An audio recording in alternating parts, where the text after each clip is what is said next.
नमस्कार आपके अपने प्यारे educational channel Shivansh coaching classes पे। तो आप सभी को प्रणाम, नमस्कार, हर हर महादेव। और शुरू करते हैं आज एक नए एनर्जी के साथ। आप सभी लोगों को पता है कि हमारा प्रकाश का एक और लेक्चर अपलोड हो चुका है। अगर आप लोग उसको नहीं देखे हैं तो आप लोग उसको जाके जल्दी से जल्दी देख लीजिए और उसके बाद ही आपको ये लेक्चर नंबर 4 समझ में आने वाला है। उम्मीद करते हैं कि आज हम लोग इस चैप्टर को पूरी तरीके से खत्म कर देंगे और दिवाली के पहले हम लोग आज ही एक दूसरा लेक्चर अपलोड करने वाले हैं और बना रहे हैं। देखिए कहाँ तक सफल होते हैं। जैसे कि बिना रुके बिना थके हम लोग आपके लिए लगातार मेहनत कर रहे हैं, तो आप लोग भी हमारे लिए लगातार अपने लिए हमारे साथ मेहनत करते रहें। आप सभी लोगों को दिवाली एवं धनतेरस की एक बार फिर से ढेरों सारी शुभकामनाएं। तो चलिए शुरू करते हैं बिना किसी देरी के, और आज देखते हैं कि हम लोग को कौन कौन सा टॉपिक पढ़ना है। बच्चों, प्रकाश का परावर्तन एवं अपवर्तन हमारे चैप्टर का नाम है। इसमें हम लोग का टॉपिक पढ़ना क्या क्या है? दर्पण का उपयोग। हम लोग इससे पहले पढ़ चुके हैं, जैसे कि रेखीय आवर्धन चिन्ह पर पाठी। अगर आप लोग को उस पर भी कुछ कंफ्यूजन होगा तो एक बार हम लोग उसको एक बार फिर से रिकैप करेंगे और फिर से यहाँ से शुरू कर देंगे। आज हम लोग को थोड़ा ज्यादा पढ़ना है, तो हो सकता है वीडियो थोड़ा लंबा हो सकता है, और आप लोग कंटिन्यू इस पर बने रहिएगा। और फिर देखिए, दर्पण का उपयोग हम लोग सबसे पहले पढ़ेंगे, फिर पढ़ेंगे प्रकाश का अपवर्तन, फिर पढ़ेंगे प्रकाश के अपवर्तन के नियम, अपवर्तन का उदाहरण। लेंस लेंस कितने प्रकार का हो सकता है बच्चों? उत्तल और अवतल। उत्तल लेंस को अभिसारी लेंस क्यों कहते हैं, या फिर अवतल लेंस को अपसारी लेंस क्यों कहते हैं? अभिसारी और अपसारी प्रकृति क्या होती है उसकी? लेंस से संबंधित क्या क्या परिभाषा हो सकती है, जैसे कि मुख्य अक्ष, प्रकाशीय केंद्र, या फिर फोकस दूरी। और जैसा कि हम सभी लोगों को पता है कि लेंस में दो फोकस होता है, f1 और f2। f1 f2 के मध्य फिर हम लोग और भी चीजें देखेंगे।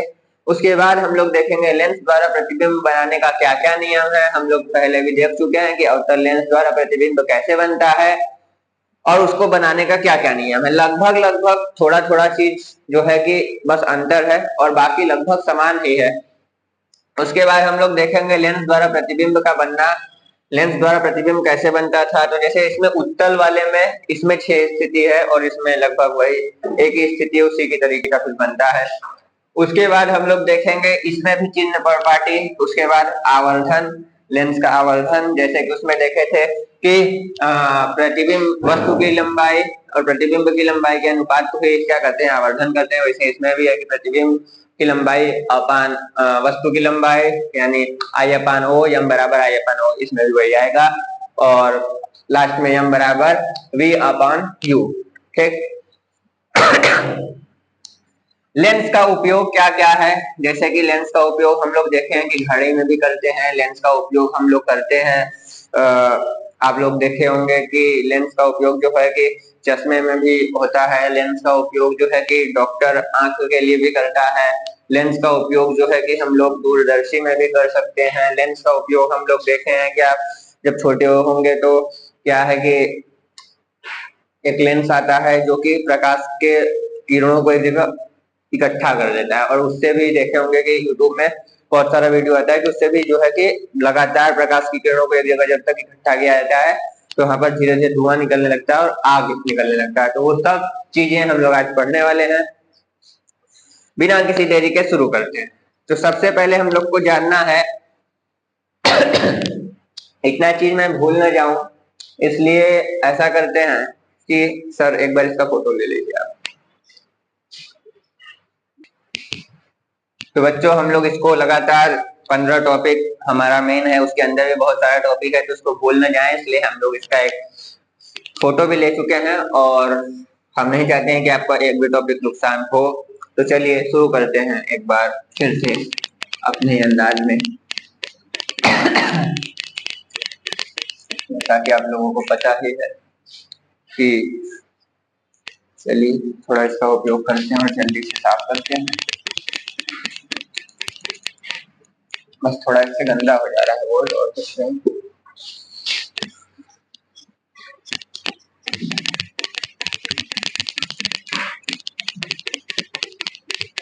तो बच्चों, अभी तो हम लोग के पास डिजिटल बोर्ड नहीं है कि आपको हर चीज हम लोग एक्यूरेट करवा पाए, लेकिन कोई बात नहीं, आप लोगों के सपोर्ट से एक ना एक दिन जरूर आएगा। चलिए, तो आज हम लोग देखते हैं दर्पण का उपयोग। बच्चों, हम लोग देखें कि दर्पण जो है दो प्रकार का होता है, एक होता है अवतल और दूसरा क्या होता है, उत्तल। तो जो है अवतल दर्पण का उपयोग होता है बच्चों, जैसे कि आप लोग देखे होंगे जहां बाल वाल बनवाने जाते हैं तो बाल वाले दुकान पे उसका उपयोग किया जाता है, ठीक है। उसके बाद इसका उपयोग हम लोग करते हैं जो है डॉक्टर करता है, इसमें आंख कान के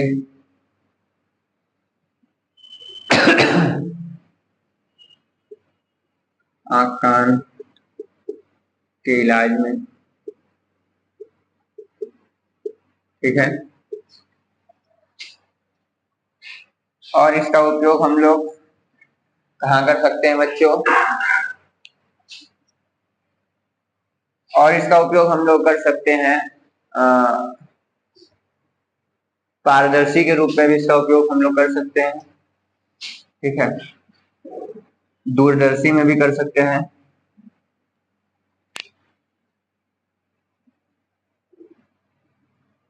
ठीक। उसके बाद जो उत्तर लेंस है, उत्तर लेंस का उपयोग हम लोग कहाँ कहाँ कर सकते हैं, देखे होंगे आप लोग कि जो आप लोग का कार या फिर बाइक रहता है उसके किनारे एक मिरर होता है, साइड मिरर, तो इसका उपयोग गाड़ियों में,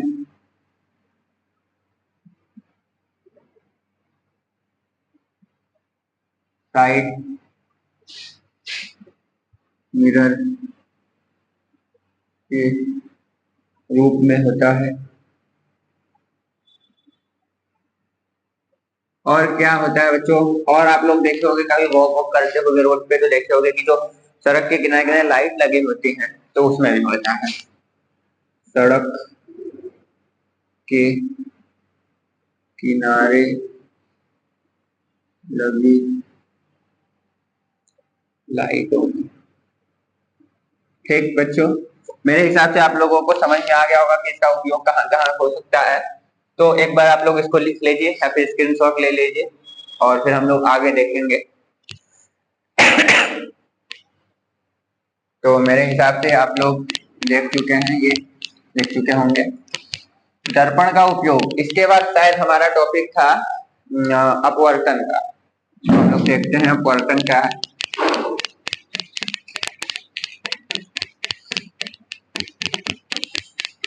वैसे हम लोग फोटो इसका ले चुके हैं, यहाँ पे अगर हम लोग को कुछ डाउट लगेगा हम लोग उसमें से चेक कर लेंगे कि क्या छूट रहा है हम लोग का।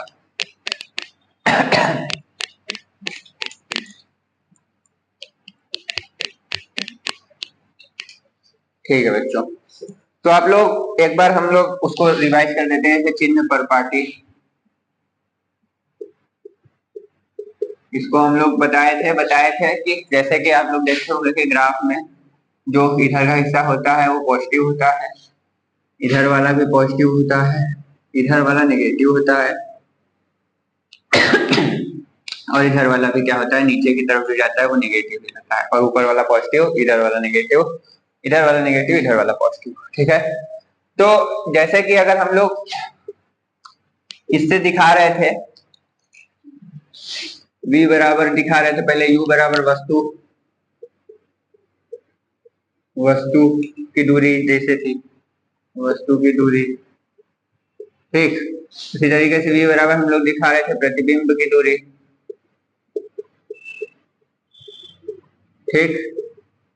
उसी तरीके से हम लोग f बराबर दिखा रहे थे फोकस दूरी, क्या दिखा रहे थे, फोकस दूरी, ठीक है। इस तीनों में एक संबंध रहता है, इससे हम लोग एक सूत्र निकाल दिए थे 1f/1v + 1/u, ठीक। इस तीनों में एक संबंध रहता है, जिससे हम लोग ये सूत्र निकाल दिए थे, दर्पण का सूत्र इसको कह रहे थे हम लोग। उसके बाद हम लोग देखे थे कि जो इसमें है वो कहाँ कहाँ प्लस हो सकता है, कहाँ कहाँ माइनस हो सकता है। तो हम लोग देख सकते हैं कि एक उत्तल नहीं एक अवतल अवतल एक अवतल लेंस था और एक उत्तल लेंस था। ठीक, उसके बाद हम लोग सबसे पहले देखेंगे कि जो हम लोग का ये क्या था, वस्तु, जो वस्तु था वो हमेशा देखे होंगे आप लोग, अवतल वाले में हमेशा इसी तरफ रखा जाता था, तो इधर क्या है, निगेटिव, तो हमेशा ये क्या था, निगेटिव था। उत्तल में भी जो है वस्तु किधर था, इधर ही था, तो ये भी क्या था, निगेटिव होगा। क्यों? क्योंकि इस तरफ जो है वो निगेटिव का, इस तरफ जो हिस्सा है वो पॉजिटिव का है, और ये जो बीच में था ये पोल था। ठीक है, इसको हम लोग दर्पण के थ्रू से दर्शा रहे थे। तो अगर वस्तु इधर हम लोग देखे हैं, हमेशा अवतल दर्पण में वस्तु इधर रखे थे और इसमें भी हम लोग क्या, वस्तु को इधर रखे थे। उसके बाद देखिए हम लोग जो प्रतिबिंब था, वो प्रतिबिंब की दूरी जो है, यानी प्रतिबिंब किधर बन रहा था, देखिए सबसे पहले हम लोग वस्तु अनंत पर रखे थे, तो प्रतिबिंब बन रहा था हम लोग का फोकस पर, बन रहा था कि नहीं, बन रहा था, और नीचे की तरफ बन रहा था, किधर बन रहा था, नीचे की तरफ बन रहा था। तो जो नीचे की तरफ बनेगा वो क्या था, निगेटिव में।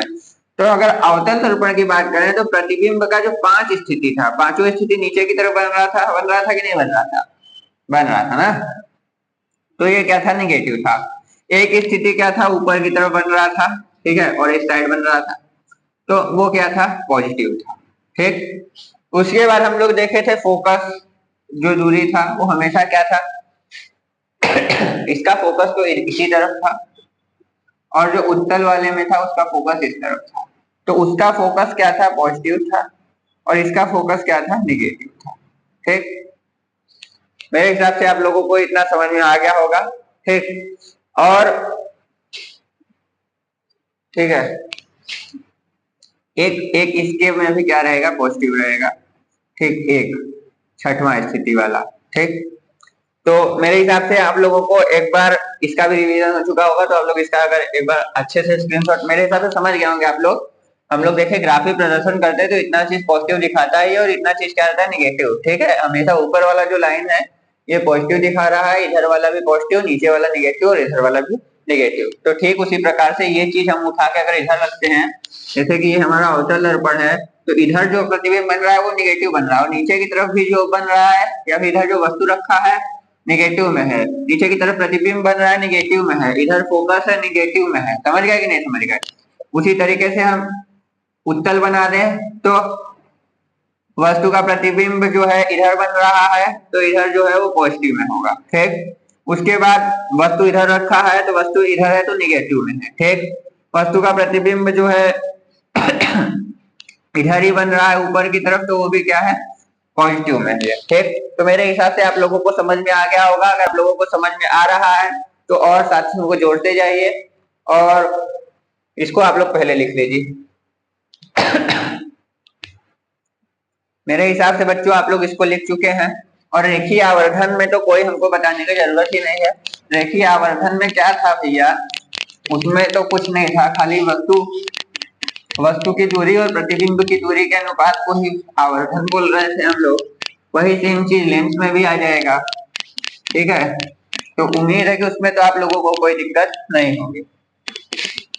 अगर कोई गलती हो जाए तो उसको क्षमा कर दीजिएगा और कमेंट कर लीजिएगा। ठीक है,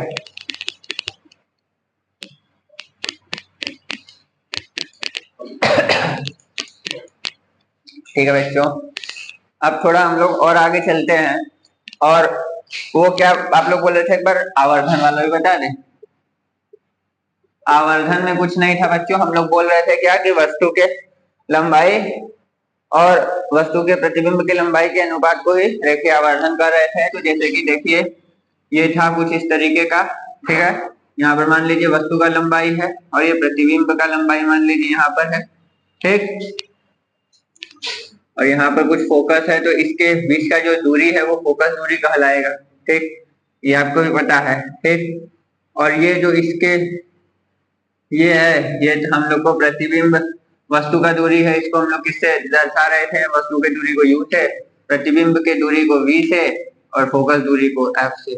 ठीक, फोकस को इस कैपिटल F से। ठीक, तो यही इस तीनों का संबंध निकाले थे हम लोग। ये जो रेखीय आवर्धन है उसके उसके हिसाब से तो हम लोग फार्मूला बता दिए थे कि इस सबके संबंध के अनुसार 1/v/1/u ब्रैकेट में, ठीक है, ब्रैकेट में नहीं, ऐसे भी लिख सकते हैं आप लोग। तो जो u होता है वो पोल से इसका जो डिस्टेंस है वो बता रहा है, जो v होता है वो इसका डिस्टेंस बता रहा है प्रतिबिंब का, और जो f होता है वो फोकस दूरी बता रहा है। ठीक, इतना तो हम लोग जान चुके थे। और आवर्धन बराबर हम लोग भी जान चुके थे कि I/O, यानी इसको हम लोग एक तरीके से V/U यानी m बराबर लिख सकते हैं। ठीक, यानी प्रति जो है कि वो क्या कि प्रतिबिंब का लंबाई अपन वस्तु का लंबाई। ठीक, तो अब हम लोग थोड़ा सा और आगे चलते हैं और देखते हैं कि अब रिवीजन हो गया कंप्लीट पहला वाला, आप लोग थोड़ा सा पढ़िए और अच्छे से।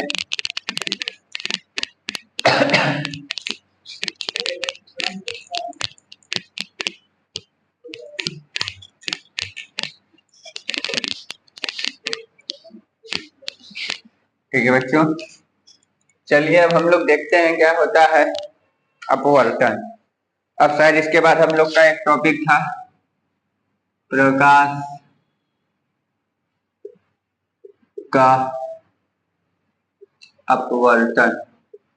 आप लोग सोचते हो कि सर बहुत जल्दी पढ़ा रहे हैं आप, उसके बाद भी इतना लेट क्यों हो जा रहा है? तो लेट इसलिए हो जा रहा है क्योंकि मैं बता ही चुका हूँ कि डिजिटल बोर्ड तो है नहीं, हम लोग को हाथ से लिखना है।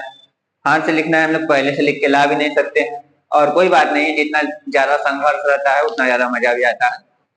चलिए मजे के साथ साथ आगे बढ़िए। प्रकाश का अपवर्तन। सर प्रकाश का परावर्तन और प्रकाश का अपवर्तन में क्या अंतर है? तो बच्चों प्रकाश का परावर्तन हम लोग पहले ही पढ़ चुके हैं, अगर आप लोग वो नहीं पता है तो ये और नहीं समझ में आएगा। तो सबसे पहले अगर वो नहीं पता है तो उसको जाके देखो, फिर इस वाले वीडियो पे आना। ठीक, तो प्रकाश का अपवर्तन क्या कहता है? प्रकाश का अपवर्तन पहले हम लोग समझ जाते हैं। ठीक है, ये मान लीजिए एक दूसरा माध्यम है, ये मान लीजिए वायु का माध्यम है, ये जल का माध्यम है। फिर मान लीजिए, इमेजिन कर लीजिए ये प्रकाश की किरण यहाँ से आ रही है। ठीक, इसको इसी तरीके से सीधे चले जाना चाहिए। ठीक, लेकिन ये इस तरीके से सीधे नहीं जाएगी। क्यों नहीं जाएगी? ये थोड़ी सी अपने मार्ग से क्या हो जाएगी, गुजर जाएगी, अपने मार्ग से थोड़ा सा डिस्टर्ब हो जाएगी, डिस्ट्रैक्ट हो जाएगी और आगे निकल जाएंगे। ठीक, तो यही क्या कहा, यही जो चीज है प्रकाश के अपवर्तन को दिखा रहा है। किसको दिखा रहा है? प्रकाश के अपवर्तन को। जो किरण आ रहा है तो इसको क्या बोलोगे? आ रहा है, तो आपतित किरण। ठीक, और ये क्या हुआ, ये अपवर्तन हो गया, तो अपवर्तित किरण, अपवर्तित किरण। ठीक, आ रहा है इसलिए आपतित किरण, और यहाँ अपवर्तन हो गया इसलिए अपवर्तित किरण। इतना में कोई दिक्कत नहीं होना चाहिए। और ये जो है आपतन बिंदु,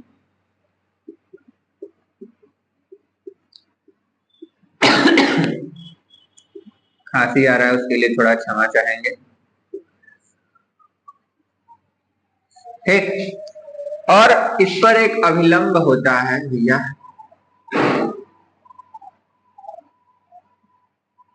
ठीक है, मान लीजिए थोड़ा सा टेढ़ा हो गया, सॉरी। ठीक, ये जो है अभिलंब है, क्या है? अभिलंब। ठीक, तो अब देखिए भैया, और ये जो कोण बन रहा है, इस दोनों के बीच में जो कोण बन रहा है इसको बोलेंगे हम लोग आपतन कोण।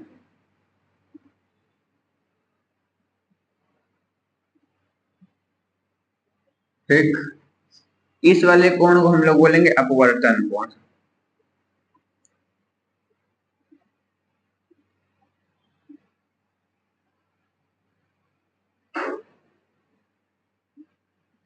इसको हम लोग एंगल आई के नाम से भी जान सकते हैं, उसको एंगल आर के नाम से भी जान सकते हैं। ठीक, आप लोग इस तरीके से बना सकते हैं और समझ भी सकते हैं कि जब प्रकाश की किरण एक माध्यम से दूसरे माध्यम में प्रवेश करती है, देखिए ये एक माध्यम है जिसका नाम हम लोग वायु रख दिए हैं, ये दूसरा माध्यम है जिसका नाम रख दिए जल, या फिर यहाँ पर कांच, कुछ भी ले सकते हैं। जब प्रकाश की किरणें एक माध्यम से दूसरे माध्यम में प्रवेश करती हैं, जब प्रकाश की किरणें एक माध्यम से दूसरे माध्यम में प्रवेश करती हैं तो अपने मार्ग से विचलित हो जाती हैं। क्या हो जाती हैं? विचलित। जब प्रकाश की किरणें एक माध्यम से दूसरे माध्यम में प्रवेश करती हैं तो वो अपने मार्ग से विचलित हो जाती हैं। प्रकाश के अपने मार्ग के विचलन होने की इस क्रिया को प्रकाश का अपवर्तन कहते हैं। सिंपल है, एकदम सिंपल। ठीक, अब मेरे हिसाब से आप लोगों को इतना समझ में आया होगा, तो आप लोग इसको एक बार स्क्रीनशॉट ले सकते हैं। स्क्रीनशॉट ले लीजिए। उम्मीद है आप लोग स्क्रीनशॉट ले चुके हैं। अब थोड़ा सा और आगे बढ़ेंगे और हम लोग इसी को थ्योरी के रूप में लिख लेते हैं और फिर देखते हैं क्या लिखे। जो फिगर है बस उसी को थ्योरी के रूप में लिखना है, कोई भी चीज रटने वाला नहीं है बच्चों, क्योंकि जो साइंस है वो रटने वाला चीज है ही नहीं। तो क्या था प्रकाश का अपवर्तन? हम लोग देखे थे कि जब क्या हुआ, प्रकाश की किरणें एक माध्यम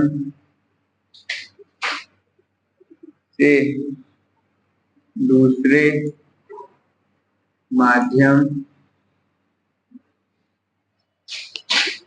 में प्रवेश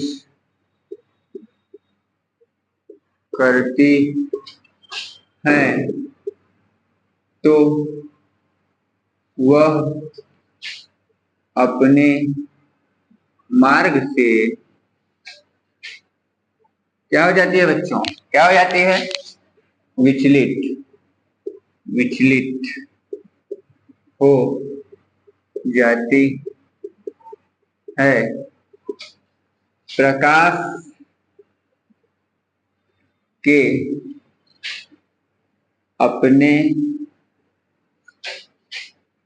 मार्ग से विचलन या विचलित होने की इस क्रिया को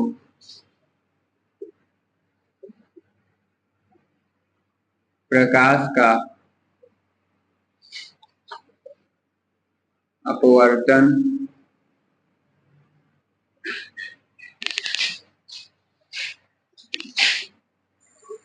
कहते हैं।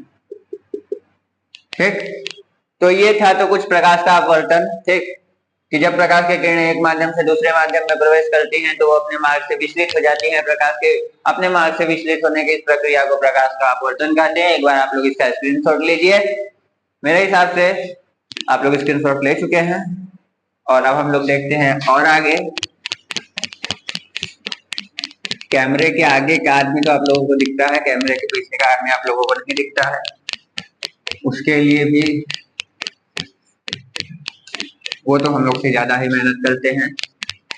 अब चलिए, वो हम लोग का इससे पहले वाले टॉपिक का फोटो भी खींच चुके थे, जो हम लोग भूल जाएंगे तो अभी बीच में बताते रहेंगे कि कौन सा टॉपिक था इसके बाद। तो मेरे हिसाब से इसके बाद होना चाहिए प्रकाश के अपवर्तन के नियम। क्यों सर? देखिए, प्रकाश का अपवर्तन का नियम होना चाहिए इसके बाद। तो प्रकाश का अपवर्तन का नियम क्या है? प्रकाश का अपवर्तन का नियम क्या है अभी हम लोग देखें। सबसे पहले हम लोग फिगर बना लेते हैं, एक छोटा सा फिगर बनाएंगे किनारे कि आपतित किरण, जब भी कोई किरण आ रहा है तो सीधे अपने मार्ग में नहीं जाएगा, अपने मार्ग से विचलित हो जाएगा। ठीक, जब भी वो अपने मार्ग से विचलित हो जाएगा यही क्या कहलाएगा? अपवर्तन कहलाएगा। इस किरण का नाम हम लोग जाने थे आपतित, इसका नाम जाने थे अपवर्तित। जल्दी जल्दी लिखेंगे क्योंकि एक फिगर हम लोग पहले ही बना चुके हैं। और ये था अविलंब। ठीक, और उसके बाद ये था आपतन बिंदु।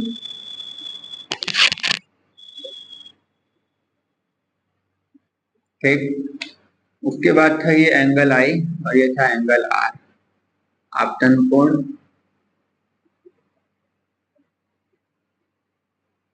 और ये अपवर्तन को। ठीक, तो अब हम लोग देखते हैं इसका नियम क्या बन जाएगा। नियम परावर्तन का क्या नियम था? परावर्तन का कुछ कठिन नियम था? नहीं।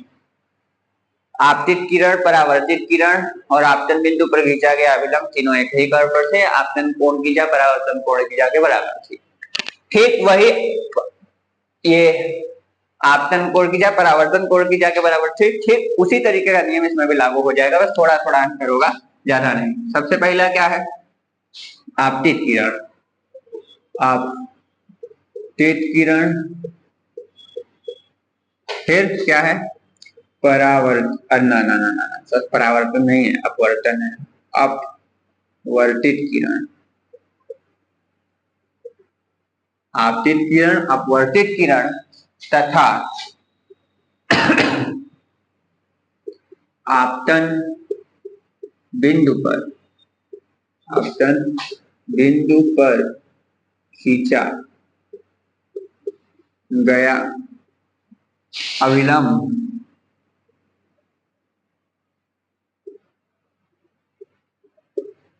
तीनों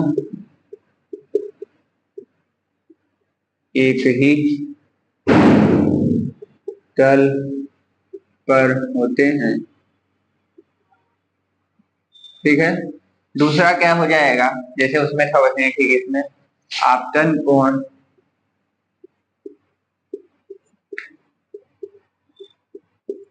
तथा अपवर्तन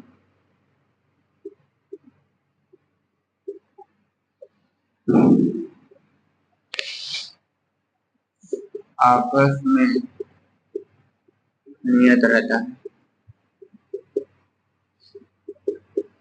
ठीक है, नियतांक यानी कांस्टेंट रहता है, बार बार बदलता नहीं है। ठीक है,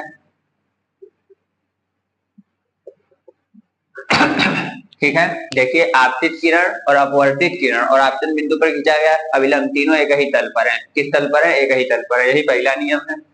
दूसरा नियम क्या है? आपतन कोण की जाए परावर्तन कोण की जाए, यानी sine i upon i sine r equal to नियतांक। ठीक, उम्मीद है कि आप लोगों को समझ में आया होगा। ठीक है, अब एक बार आप लोग इसको लिख लीजिए। सर अगला टॉपिक कौन सा था, एक बार आप बता दीजिए देख के। आप लोग स्क्रीनशॉट ले चुके होंगे।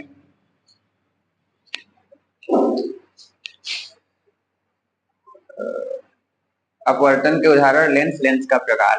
ठीक है, तो अपवर्तन का उदाहरण देख लेते हैं हम लोग।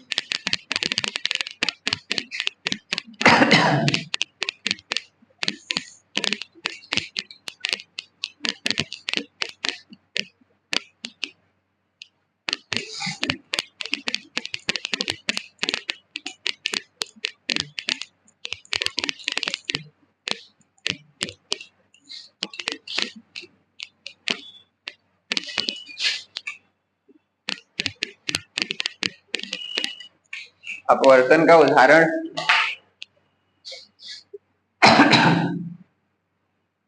डिजिटल बोर्ड तो है नहीं हमारे पास, नहीं तो आपको हम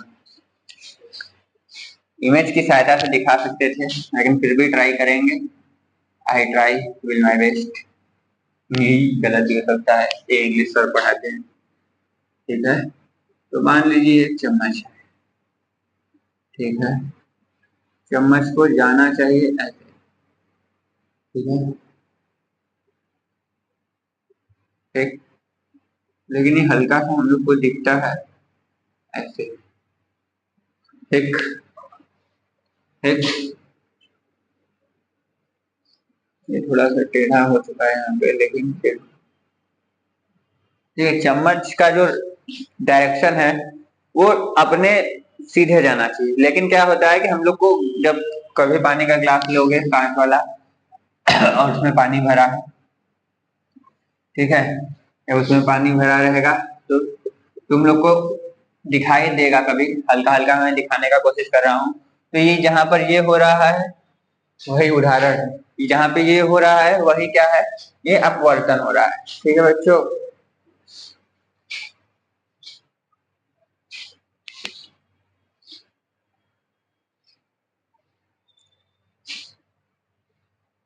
उदाहरण लिख दिए हम लोग, उदाहरण होगा, उदाहरण, उदाहरण लिखा गया, ठीक है कोई बात नहीं। तो देखिए यहाँ पर जो हो रहा है, ये जो चम्मच है इसको अपने सीधी रेखा में जाना चाहिए, तो ये सीधी रेखा में नहीं जाके अपने मार्ग से थोड़ा सा क्या हो जा रहा था, अपने मार्ग से क्या हो जा रहा था, विचलित हो जा रहा था। तो यही जो अपने मार्ग से विचलित होने का ये जो क्रिया है, यही प्रकाश का अपवर्तन है, ठीक। और जैसे कि तारा टिमटिमाता है, वो भी प्रकाश के अपवर्तन के कारण ही होता है बच्चों। क्यों? क्योंकि जैसे कि मान लीजिए ये पृथ्वी है और सूर्य उपस्थित है यहाँ पर, ठीक है, और यहाँ से कोई आदमी देख रहा है, तो अपवर्तन के कारण जो सूर्य है वो उसके वास्तविक स्थिति में न दिखाई देते हुए उसको यहाँ पर दिखाई दे रहा है, ठीक।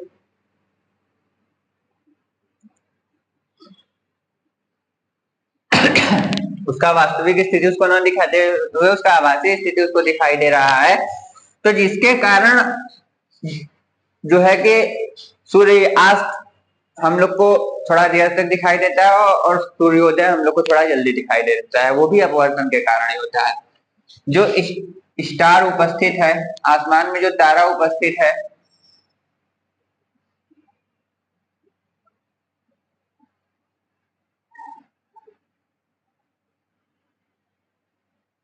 ठीक, तो वो भी इसी के कारण चमकता है। क्यों? क्योंकि इसके बीच में बहुत सारा धूल का कण उपस्थित होगा, हो सकता है, ठीक है। अब उसके बाद बहुत सारा जल का कण भी उपस्थित हो सकता है, ठीक, और भी बहुत सारा अन्य पदार्थ उपस्थित हो सकता है। तो जब इसका किरण एक माध्यम से आ रहा है तो ये क्या हो जा रहा है, अपने मार्ग से विचलित हो जा रहा है, फिर ये दूसरे मार्ग में जा रहा है, फिर अपने मार्ग से विचलित हो जा रहा है। तो यहाँ पर देखिए एक बार अपवर्तन हुआ, फिर जो है फिर ये दूसरे माध्यम में गया, फिर से इसका अपवर्तन हुआ। इसलिए जब लाइट बार बार एक माध्यम से दूसरे माध्यम में प्रवेश करे तो उसके बीच में थोड़ा गैपिंग आ जाता है, और क्योंकि तारा बहुत ज्यादा दूर है इसलिए हम लोग को जो है यहाँ पर से कोई अगर व्यक्ति देख रहा है उसको खड़ा होकर, तो उसको जो है तारा क्या टिमटिमाता हुआ दिखाई दे रहा है, ठीक। इतना उदाहरण देने के बाद, और आपके बुक में भी उदाहरण है, उम्मीद है कि आप लोग उससे भी समझ जाएंगे, और उम्मीद है कि आप लोग इसी से समझ चुके होंगे कि जब प्रकाश की किरणें एक माध्यम से दूसरे माध्यम में प्रवेश करते हैं तो अपने मार्ग से विचलित हो जाती है। इसी को हम लोग अपवर्तन के नाम से जानते हैं, ठीक है बच्चों। अपवर्तन के बाद हम लोग देखे थे लेंस, और उसके बाद लेंस का प्रकार। तो सबसे पहले हम लोग जानेंगे लेंस होता क्या है।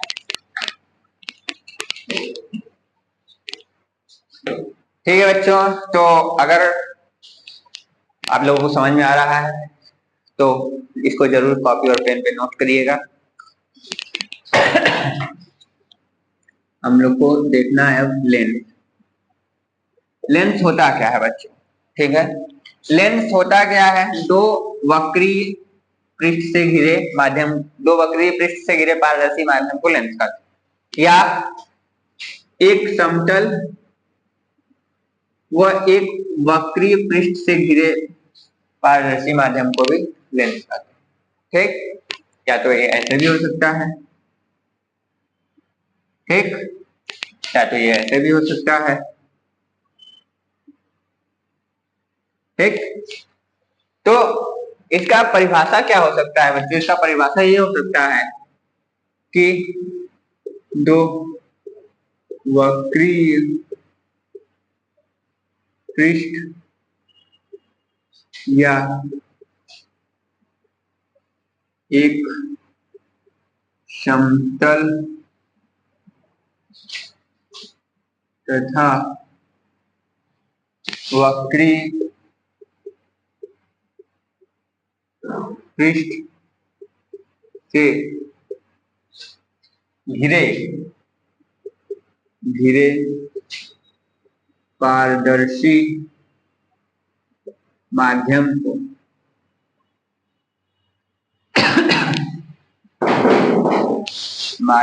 को लेंस कहते हैं।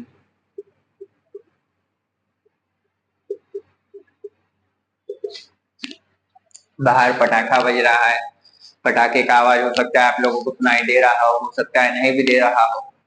हम लोग का भी मन जो है ललच रहा है कि दिवाली है और हम लोग यहाँ पे हैं, लेकिन कोई बात नहीं, हम लोग आपके लिए हैं। आप लोग दिवाली खूब मनाइए और अच्छे से मनाइए, और दिवाली मनाने के बाद जोर शोर से लग जाइए, ठीक। तो पटाखे का आनंद आप लोग भी लीजिए और हम लोग आपके लिए और आनंद लेते हैं। चलिए देखें क्या दिया है कि दो वक्री पृष्ठ या एक समतल तथा एक वक्री पृष्ठ से घिरे पारदर्शी, पारदर्शी मतलब जिसके आर पार देखा जा सके, ठीक। पारदर्शी माध्यम को ही क्या कहते हैं, लेंस कहते हैं, ठीक।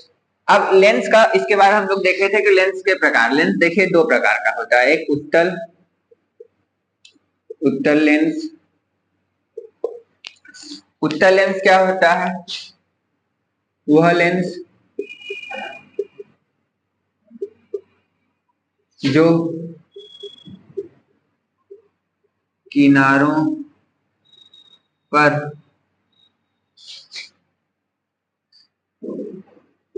पतला तथा बीच में मोटा होता है,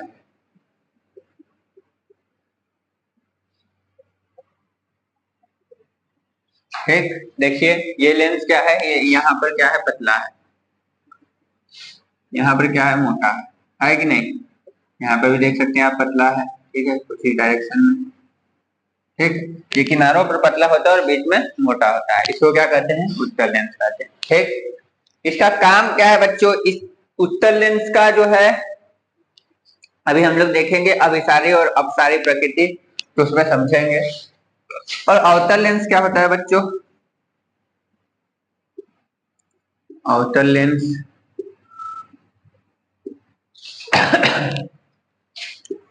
यह किनारों से मोटा तथा, ये किनारों पे मोटा तथा बीच में पतला होता है, ठीक। एक और बात, अगर आप लोग इंग्लिश मीडियम से हैं तो आप लोग कमेंट करके बताइएगा, तो हम लोग उसका भी कुछ ऑप्शन देखेंगे, और नहीं तो इसी में इंग्लिश इंग्लिश का कुछ कुछ सेंटेंस लिख के आएंगे और आप लोग को भी बताते हुए चलेंगे, ठीक। आप जिस भी मीडियम से हैं या फिर जिस भी स्टेट से हैं या फिर जिस भी सिटी से हैं, आप लोग उस सिटी का, उस स्टेट का या फिर उस बोर्ड का नाम जरूर कमेंट करिएगा अपने नाम के साथ, ठीक है, ताकि हम समझ पाएंगे हमारी वीडियो कहाँ कहाँ तक पहुंच रही है और कौन कौन से बोर्ड के बच्चे हमें देख रहे हैं, ठीक। उस हिसाब से हम लोग आपके लिए भी कुछ सुविधा अनुसार कार्य कर सकते हैं। देखिए ये क्या था, ये अवतल लेंस, अवतल लेंस जो है देखिए यहाँ पर किनारों पर क्या है, मोटा है, और बीच में क्या है, पतला है, ठीक। तो ये किनारों पर क्या होता है, मोटा होता है, और बीच में क्या होता है, पतला। मेरे हिसाब से आप लोगों को यहाँ तक समझ में आया होगा। लेंस और लेंस के दो प्रकार आप लोग लिख लीजिए। तब तक इसके बाद क्या था सर,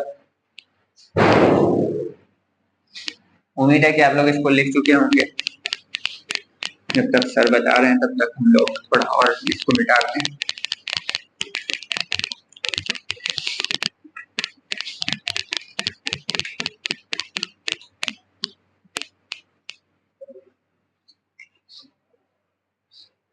Okay.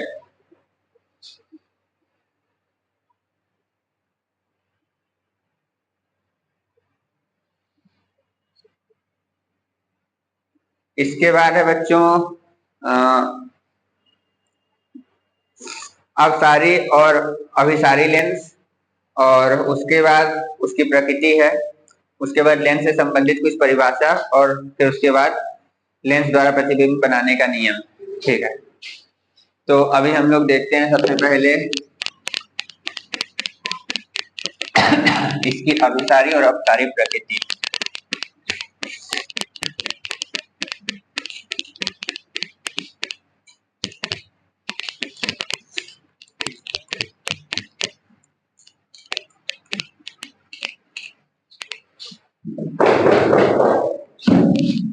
तो देखिए बच्चों, सबसे पहले हम लोग देखते हैं अभिसारी प्रकृति। अभी अभिसारी लेंस हम लोग जानते हैं किसको भी बोलते हैं।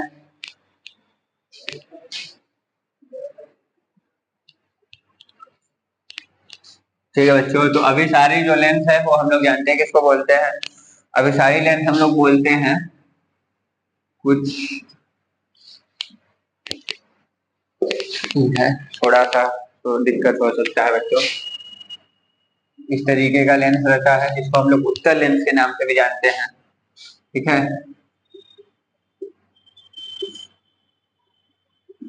इसी को हम लोग अभिसारी लेंस भी कहते हैं। क्यों कहते हैं अब जानेंगे, क्यों कहते हैं अब हम लोग जानेंगे। ठीक, क्योंकि जब भी प्रकाश की किरणें आती हैं, ठीक है, जब भी प्रकाश की किरणें टकराती हैं तो ये अपवर्तन के पश्चात ये प्रकाश की किरणें एक ही बिंदु पर मिलती हैं। कहाँ पर मिलती हैं?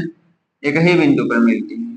तो ये जो प्रकृति है इसकी, इसी प्रकृति को हम लोग अभिसारी प्रकृति भी कहते हैं। ठीक, अब इसको लिखने के लिए आप कहेंगे तो ये थोड़ा सा लंबा हो सकता है। ठीक है, तो आप लोग समझ जाइए एक बार इसको कि जब भी प्रकाश की किरण मुख्य अक्ष के समांतर आती है और अपवर्तन के पश्चात एक ही बिंदु पर एकत्रित हो जाती है, इस गुण को उसका अभिसारी प्रकृति कहते हैं। नहीं तो लिख दे रहे हैं,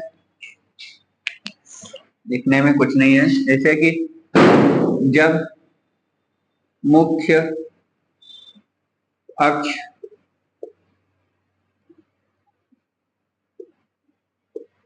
के समांतर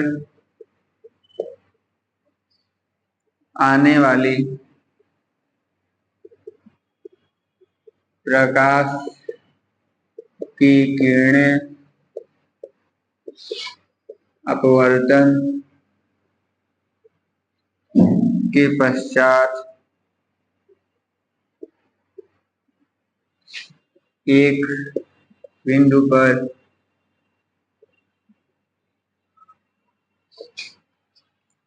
अभिसारित हो जाती हैं या फिर मिल जाती हैं।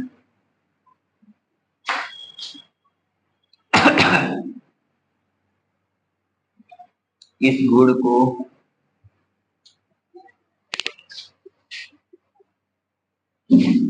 अभिसारी प्रकृति कहते हैं। उम्मीद है बच्चों कि आप लोगों को थोड़ा समझ में आ रहा होगा। जल्दी जल्दी लिख रहे हैं इसलिए थोड़ा राइटिंग खराब हो सकता है, उसके लिए क्षमा करिएगा। एक बार आप लोग इसका स्क्रीनशॉट ले लीजिए, उसके बाद हम लोग समझाएंगे अपसारी। अभिसारी प्रकृति समझ रहे हैं ना? अभिसारी यानी एक ही जगह को क्या कर जाए, केंद्रित कर जाए। अपसारी मतलब फैला देना। तो देखेंगे हम लोग अगला। अब हम लोग देखते हैं बच्चों की उसका जो है वो अपसारी प्रकृति क्या है। ठीक, तो सबसे पहले हम लोग इसको इरेज कर लेते हैं। आप लोग अगर अभी तक बने हो तो उसके लिए बहुत बहुत आप लोगों का धन्यवाद, आभार। और हम लोग देखेंगे अब उसके बाद हम लोग देखेंगे इसका जो है अपसारी प्रकृति। तो देखते हैं अपसारी अपसारी प्रकृति। अपसारी प्रकृति जो है वो कौन दर्शाता है बच्चों? तो आपको भी पता है, हमको भी पता है। वो दर्शाता है अवतल लेंस। कौन दर्शाता है? अवतल लेंस। ठीक, ये किनारों पे मोटा, बीच में पतला होता है। तो जब प्रकाश की किरणें आती हैं, ठीक है, जब प्रकाश की किरणें आती हैं, सॉरी सॉरी, जब प्रकाश की किरणें इससे टकराती हैं तो ये क्या करता है? ये इन किरणों को फैला देता है। ठीक,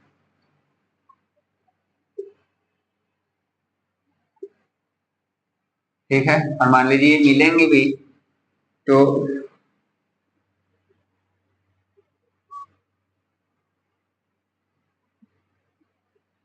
मान लीजिए सेंटर, तो कुछ इस तरीके से ये मिल सकती है।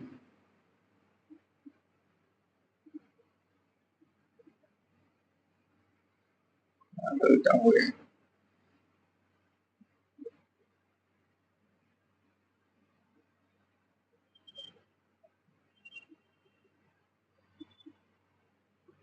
ठीक है, तो ये एक जगह इस तरफ मिलती है, ठीक है। और वैसे भी ये अभी हम लोग को नहीं समझना है, इसमें ज्यादा आप दिक्कत मत करेगा, नहीं कंफ्यूज हो जाओगे। ये क्या करता है, प्रकाश मुख्य अक्ष के समांतर आने वाली किरणों को क्या कर देता है, फैला देता है। इसके इस गुण को क्या करते हैं, इसका अपसारी प्रकृति कहते हैं। तो हम लोग देखेंगे अवतल लेंस में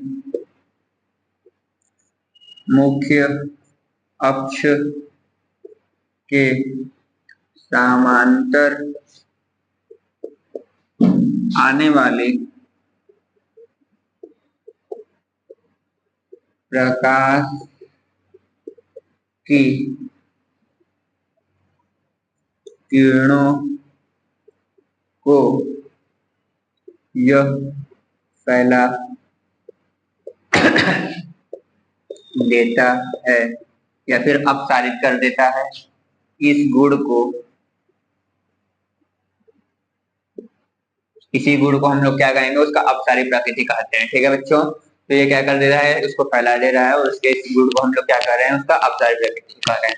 उम्मीद है बच्चों कि आप लोगों को यहाँ तक समझ में आया होगा, और अगर आप लोग को ये समझ में आया हो तो आप लोग इसका स्क्रीनशॉट ले सकते हैं। उम्मीद है बच्चों कि आप लोग स्क्रीनशॉट ले चुके हैं। इसके बाद मेरे हिसाब से अब आप लोगों का होगा लेंस में प्रतिबिंब बनने का नियम।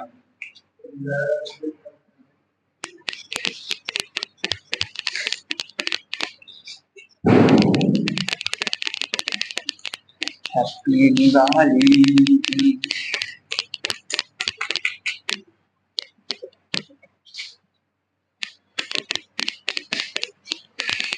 जैसा कि हम लोग जान चुके हैं कि जैसे कि दर्पण में प्रतिबिंब कैसे बनता है,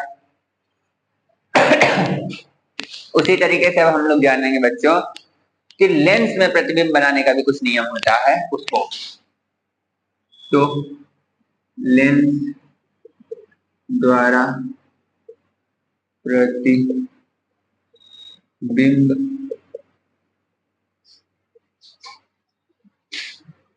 बनाने के नियम, ठीक। तो लेंस द्वारा प्रतिबिंब कैसे बनेगा, तो उसको जानने के लिए हम लोग को ये जानना होगा कि लेंस की मुख्य परिभाषा क्या होती है। तो पहले हम लोग वो जान जाते हैं कि लेंस की मुख्य परिभाषाएं क्या होती हैं, फिर हम लोग इसको देखेंगे, ठीक है। लेंस संबंधित मुख्य परिभाषा, ठीक। सबसे पहले हम लोग जानते हैं कि दो वक्रीय पृष्ठ से घिरे पारदर्शी माध्यम को ही लेंस कहते हैं, ठीक है, ठीक। इसको मान लीजिए हम लोग कहते हैं क्या, प्रकाशीय केंद्र, प्रकाशीय केंद्र, ठीक। जिसको हम लोग C या फिर O से दर्शाते हैं, ठीक।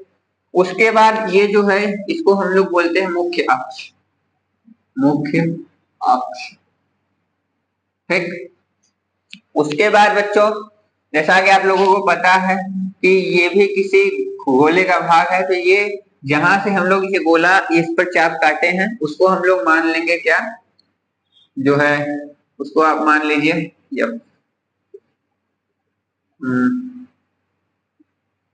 F1। और इधर भी आप जहां से ऐसे बनाए होंगे, इधर भी आप जहां से ये पूरा कवर होगा, तो इधर अगर आप चाप खींचे होंगे या फिर इसका पूरा गोला कवर करेंगे और इसका पूरा गोला कवर करेंगे, तो उसका जो उसमें हम लोग देखे थे वक्रता केंद्र, तो इसमें हम लोग देखेंगे F1 और F2 के नाम से, ठीक है। तो इधर मान लीजिए इसका हो गया F2, ठीक। अब इसके बीच में जो है हम लोग फिर बना ले रहे हैं F1 और इसके बीच में हम लोग बना लेते हैं F2, ठीक। ये F1, ये 2F1 हो जाएगा और ये F2 और ये 2F2 हो जाएगा, ठीक। कुछ इस तरीके से जो है लेंस है और इस तरीके से हम लोग उसका परिभाषा देखेंगे।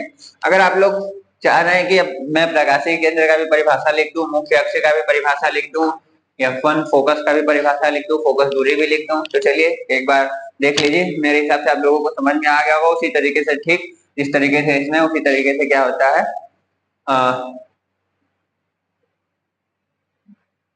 अवतल दर्पण में हो जाता है। उसको उधर अवतल दर्पण में इधर F1 हो जाता है और इधर F2 हो जाता है, ठीक। तो ठीक उसका भी एक बार चित्र हम लोग देख लेते हैं। जैसे कि ये क्या है, ये मुख्य अक्ष हो गया, इधर हो गया F1, इधर हो गया 2F1, इधर हो गया F2, इधर हो गया 2F2, ठीक ठीक इस तरीके से देगा। क्यों? क्योंकि ये मिलता हुआ प्रतीत होता है। ये क्या होता है? मिलता हुआ प्रतीत होता है, मिलता नहीं, ठीक है। तो इसलिए हम लोग इसका जो है F2 इधर मानते हैं, ठीक ठीक। मेरे हिसाब से आप लोगों को समझ में आ रहा होगा। और इधर क्या होता है, ये परावर्तन के पश्चात जिस बिंदु पर मिल जाता है तो ये बिंदु इस तरफ होता है, तो इससे हम लोग इधर इसको F2 मानते हैं, ठीक। तो मेरे हिसाब से आप लोगों को समझ में आ रहा होगा। अगर आप लोग चाह रहे हैं कि इसका प्रकाशीय केंद्र का, मुख्य अक्ष का और फोकस दूरी का भी परिभाषा लिखते हैं, तो उसको लिखना कुछ नहीं है, उसमें करना क्या है, प्रकाशीय केंद्र क्या होगा, प्रकाशीय केंद्र क्या हो सकता है कि लेंस का वह बिंदु जिससे होकर जाने वाली प्रकाश की किरणें सीधी रेखा में निकल जाती हैं, उस बिंदु को प्रकाशीय केंद्र कहते हैं, ठीक है। यहाँ पर जो है देखिए विचलन नहीं हुआ, और देखिए अन्य जगह देखिए विचलन हो जा रहा है, अपने मान से क्या हो जा रही है, विचलित हो जा रही है कि नहीं हो जा रही है, वही क्या कहलाएगा बच्चों, वही कहलाएगा प्रकाशीय केंद्र, ठीक। उसके बाद जो है कि प्रकाशीय केंद्र से होकर जाने वाली रेखा को मुख्य अक्ष कहते हैं, ठीक। प्रकाशीय केंद्र से होकर जाने वाली जो रेखा है वो मुख्य अक्ष कहला रही है। मुख्य फोकस या फिर फोकस क्या है, मुख्य अक्ष के समांतर आने वाली प्रकाश की किरणें, मुख्य अक्ष के समांतर आने वाली प्रकाश की किरणें जिस बिंदु पर मिलती हैं या मिलती हुई प्रतीत होती हैं, उसको हम लोग मुख्य फोकस के नाम से जानते हैं। और फोकस से प्रकाशीय केंद्र के बीच की जो दूरी है, फोकस से प्रकाशीय केंद्र के जो बीच की दूरी है, उसी को हम लोग फोकस दूरी के नाम से जानते हैं। उम्मीद है बच्चों की आप लोगों को समझ में आ रहा होगा, और लगातार हम लोग निरंतर आप लोग को इसी एपिसोड में बने हुए हैं। अगर आप लोगों को समझ में आ रहा है तो अपने साथियों, सहपाठियों और दोस्तों के साथ ज्यादा इसको शेयर करिए। और चलिए हम लोग फिर और आगे देखते हैं, आप लोगों को और डिटेल में बताते हैं, और इसको थोड़ा एक बार और इरेज करते हैं। बस थोड़ा तबीयत खराब है, इस बात का दुख है, और आप लोगों के लिए हम लोग दिवाली छोड़ चुके हैं, इस बात का सुख है।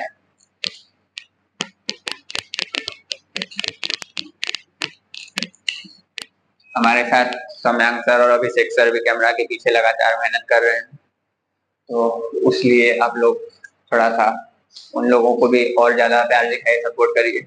चलिए तो हम लोग देखें थोड़ा सा कि प्रकाशीय केंद्र क्या था। सबसे पहले प्रकाशीय केंद्र तो हम लोग देखे थे क्या था कि लेंस का वह बिंदु, एक तरीके से इसको आप लोग ऐसे भी कह सकते हैं, लेंस का वह बिंदु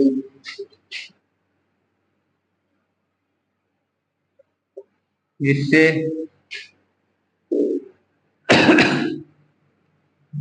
होकर जाने वाली प्रकाश किरणें, इससे होकर जाने वाली प्रकाश किरणें सीधी निकल जाती, सीधे निकल जाती हैं, या फिर आप लोग लिख सकते हैं कि अपने मार्ग से विचलित नहीं होती हैं, वह प्रकाशीय केंद्र कहलाता है।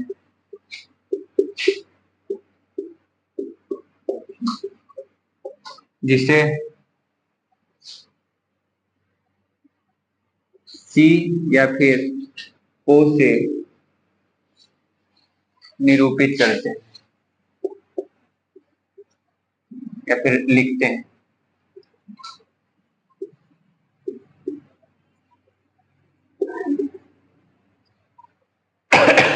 ठीक है बच्चों, मेरे हिसाब से आप लोगों को ये समझ में आया होगा। ठीक, तो आप लोग एक बार इसका स्क्रीनशॉट ले लीजिए और इसको लिख लीजिए तो ज्यादा आप लोगों को समझ में आएगा। ठीक है, तो आप लोग हो सकता है आप लोग इसको लिख चुके हों और हम लोग थोड़ा सा और आगे अब बढ़ते हैं और हम लोग चलते हैं अब दूसरे टॉपिक की ओर, जिसका नाम क्या था, मुख्य अक्ष। तो इसको थोड़ा जल्दी से मिटाते हैं।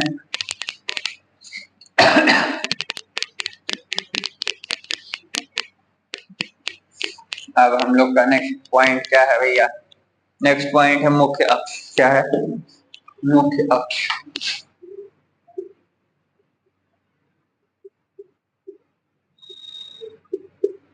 मुख्य अक्ष क्या था बच्चों?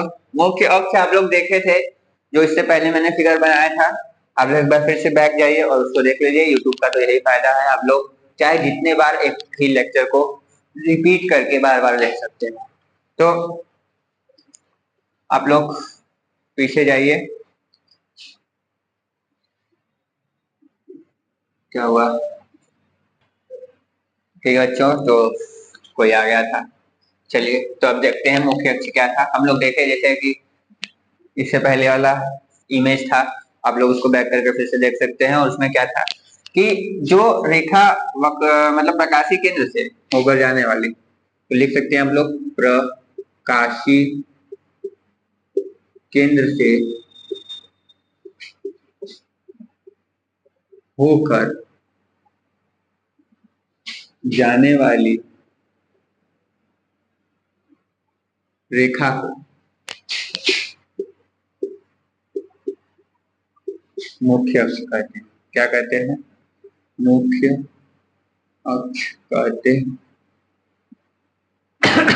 ठीक, उसके बाद नेक्स्ट परिभाषा हम लोग का है, मान लीजिए फोकस। तो फोकस आप किसको कह सकते हैं कि मुख्य, इसको आप ऐसे निरूपित कर सकते हैं कि मुख्य अक्ष के समांतर आने वाली प्रकाश की किरणें, ठीक, मुख्य अक्ष के समांतर आने वाली प्रकाश की किरणें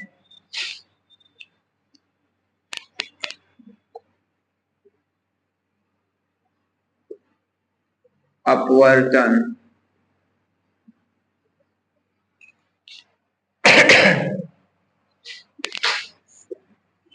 के पश्चात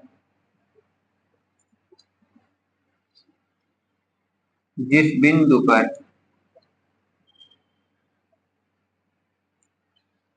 मिलती है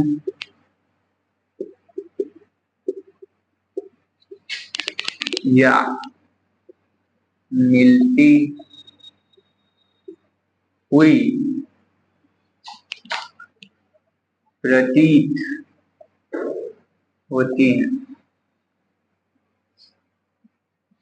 उसी को क्या कहते हैं हम लोग? वह फोकस कहलाता है।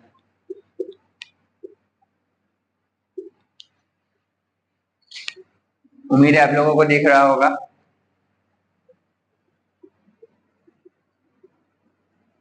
तो इसमें कुछ ज्यादा नहीं, अगर नहीं भी दिख रहा हो तो हम पढ़ लेते हैं कि फोकस क्या है। मुख्य अक्ष के समांतर चलने वाली प्रकाश की किरणें अपवर्तन के पश्चात जिस बिंदु पर मिलती हैं या फिर मिलती हुई प्रतीत होती हैं, उसी को हम लोग क्या कहते हैं? फोकस कहते हैं। जैसे हम लोग पीछे वाले फिगर में बना के देख ही चुके हैं। अब उम्मीद है आप लोग इसको लिख लिए होंगे। सर आप बोलिए तो लिखने के लिए, आप बोलिए तो स्क्रीनशॉट लेने के लिए, आप बोलिए तो वीडियो पॉज करने के लिए, तो लोग बोल देते हैं कि आप लोग इसका स्क्रीनशॉट ले लीजिए और फटाफट लेके हम लोग आगे बढ़ें, क्योंकि ज्यादा समय हो रहा है बच्चों। उम्मीद है कि आप लोग इसका स्क्रीनशॉट ले चुके होंगे। अब हम लोग चलते हैं अपने नेक्स्ट टॉपिक की ओर और हम लोग कॉन्सेप्ट के साथ समझ रहे हैं, तो उम्मीद है कि आप लोगों को कोई दिक्कत नहीं होना चाहिए। अगर आप लोगों को दिक्कत होता भी है तो आप लोग इस वीडियो को बार बार देख सकते हैं जब तक आप लोगों का बोर्ड एग्जाम ना हो जाए। और आप लोग इससे कुछ ना कुछ नया सीख सकते हैं जरूर। ठीक, अगर आप लोगों को नोट्स का ज्यादा जरूरत है, वैसे तो नोट्स तो हम सब करवाते हुए ही चल रहे हैं, अगर इसके बाद भी अगर आप लोगों का नोट्स को जरूरत होगा तो आप लोग कमेंट करके बताइएगा, तो हम लोग टेलीग्राम ग्रुप पे डाल दें। ठीक,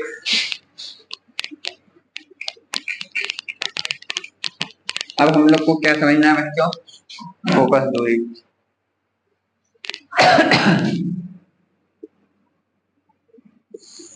फोकस दूरी, ठीक है, हम लोग को ही रहेगा। ठीक, तो इसका परिभाषा क्या हो जाएगा उस फिगर के हिसाब से जो हम लोग बनाए, उस फिगर के अनुसार हो जाएगा इसका परिभाषा कि प्रकाशी केंद्र से फोकस की दूरी को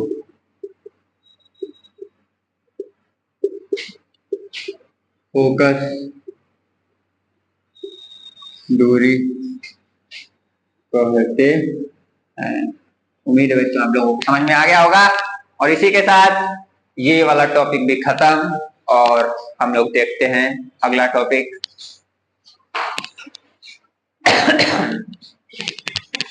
स्क्रीनशॉट ले लीजिएगा आप लोग। खांसी बच्चों रुकने का नाम नहीं ले रहा, और हम भी नहीं रुकेंगे जब तक चैप्टर नहीं खत्म हो जाएगा, और केवल चैप्टर को खत्म नहीं करना है, नहीं तो खत्म तो चैप्टर कभी का हो गया था। एक एक पॉइंट हम लोग इसको लेके चल रहे हैं। अगर एक दो पॉइंट गलती से छूट भी जाएगा तो हम लोग बाद में उसको डिस्कस कर लेंगे।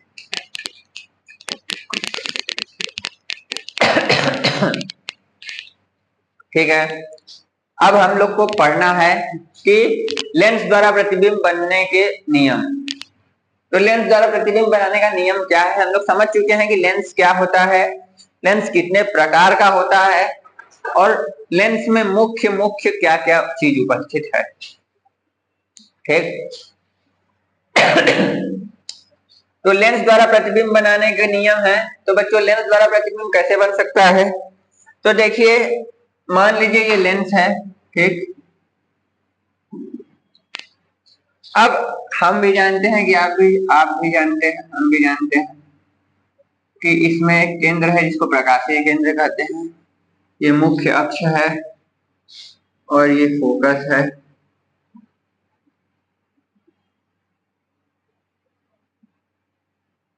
ठीक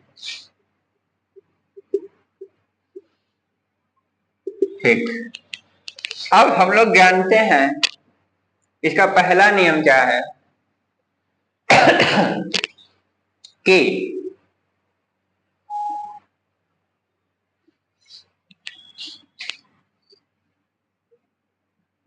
फोकस से जाने वाली किरण, ठीक ठीक, या फिर आप लोग इसको पहला नियम ये भी कर सकते हैं कि मुख्य अक्ष से समांतर आने वाली किरण अपवर्तन के पश्चात इस बिंदु मतलब फोकस पर मिलती है। मुख्य बिंदु से चलने वाली प्रकाश की किरण, मुख्य बिंदु से चलने वाली प्रकाश की किरण अपवर्तन के पश्चात फोकस पर मिलती है। ठीक, तो इसको आप लोग लिख सकते हैं कि मुख्य अक्ष के समांतर चलने वाली किरणें फोकस पर मिलती हैं। कहां पर मिलती हैं? फोकस पर मिलती है। ठीक, देखिए जो भी किरण मुख्य अक्ष के समांतर जा रही है वो अपवर्तन के पश्चात कहां पर मिल रही है? फोकस पर मिल रही है। तो एक नियम तो ये हो गया कि जो मुख्य अक्ष से किरण चल रही है, मुख्य अक्ष से चलने वाली किरण जब भी उसका अपवर्तन हुआ तो अपवर्तन होने के बाद बच्चों को कहां पर मिल रही है? वो फोकस पर मिल रही है। कहां पर मिल रही है? फोकस पर मिल रही है। तो इसका परिभाषा क्या आप लोग लिख सकते हैं कि मुख्य अक्ष से चलने वाली किरण अपवर्तन के पश्चात जिस बिंदु मतलब फोकस पर जाकर मिलती है। ठीक, दूसरा क्या, एक बार आप लोग इसका स्क्रीनशॉट ले लीजिए। उम्मीद है कि आप लोग इसका स्क्रीनशॉट ले चुके हैं। अब हम लोग देखेंगे इसका दूसरा नियम। दूसरा नियम जैसे क्या है हम लोग देखते हैं।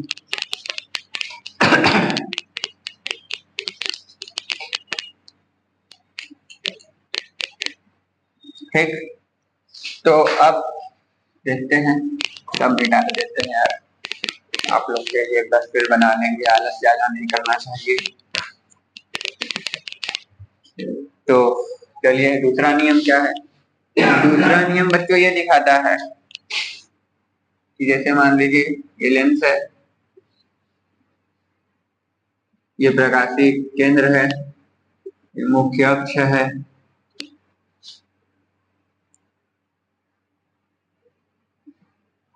ये मान लीजिए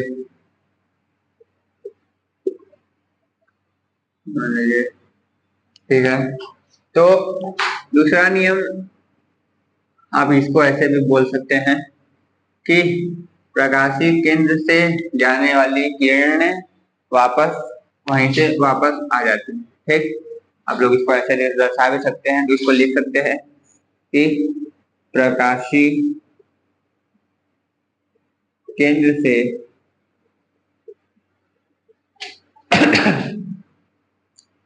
चलने वाली किरणें उसी माध्यम में वापस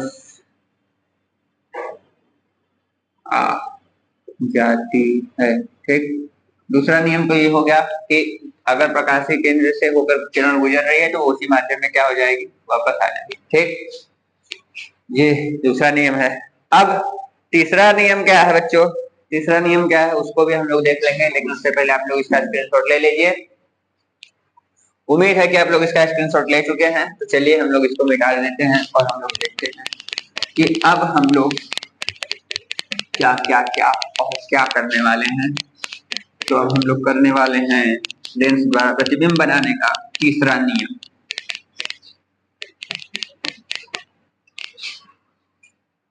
कभी खुशी कभी गम न जुदा होंगे हम।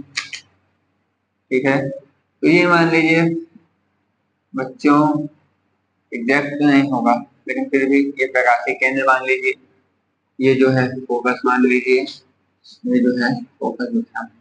तो फोकस से चलने वाली प्रकाश की किरण अपवर्तन के पश्चात जो है मुख्य अक्ष के समांतर चली जाती है। ठीक, तो आप लोग इसको ऐसे भी लिख सकते हैं कि फोकस से चलने वाली किरणें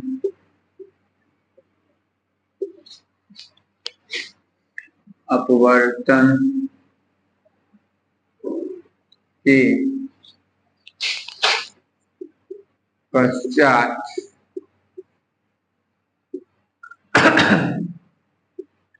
मुख्य अक्ष के,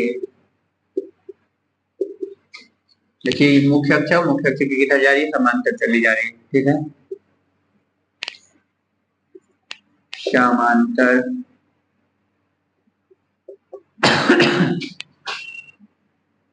चली जाती है। ठीक, उम्मीद है बच्चों कि आप लोगों को ये वाला भी समझ में आया होगा। पहला, दूसरा और तीसरा नियम हम लोग समझ चुके हैं। और अब बिना किसी देरी के हम लोग जाने वाले हैं अपने नेक्स्ट टॉपिक में कि लेंस द्वारा प्रतिबिंब कैसे बनता है। चलिए शुरू करते हैं बिना किसी देरी के।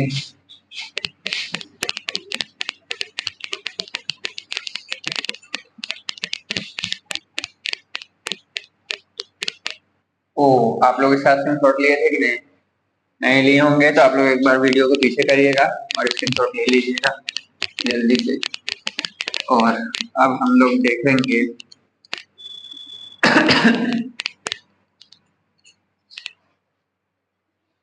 लेंस द्वारा प्रतिबिंब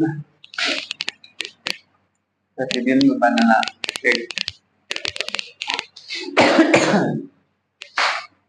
तो लेंस के द्वारा प्रतिबिंब कैसे बनता है तो सबसे पहले जैसे हम लोग देखे थे कि उसमें 6 स्थिति था ना बच्चों, किसमें 6 स्थिति था सर? अरे दर्पण में बच्चों। अरे हाँ सर, उसमें तो 6 स्थिति था। तो उसी तरीके से इसमें भी 6 स्थिति मिलेगा। ये प्रकाशीय केंद्र हो गया, ये मुख्य अक्ष हो गया, और हम लोग जानते हैं कि जो इस साइड है वो F2 होगा, इस साइड होगा F1, क्योंकि ये है अवतल नहीं उत्तल दर्पण। ठीक है बच्चों, अब इधर हो जाएगा 2F2, इधर हो जाएगा 2F1, और ये मान लीजिए वस्तु हो जाएगी अनंत पे, और फिर एक वस्तु इधर हो जाएगी, एक वस्तु इधर हो जाएगी, एक वस्तु इधर हो जाएगी। सर आप छोटा बड़ा क्यों बना दे रहे हैं? तो चलिए इसको थोड़ा सा हम करते हैं बराबर, और फिर देखते हैं कि कैसे कैसे होता है क्या। ठीक, तो जब इधर वस्तु अनंत पर रहती है तो हम सभी लोगों को पता है कि जो प्रतिबिंब बनता है वो फोकस पर बनता था।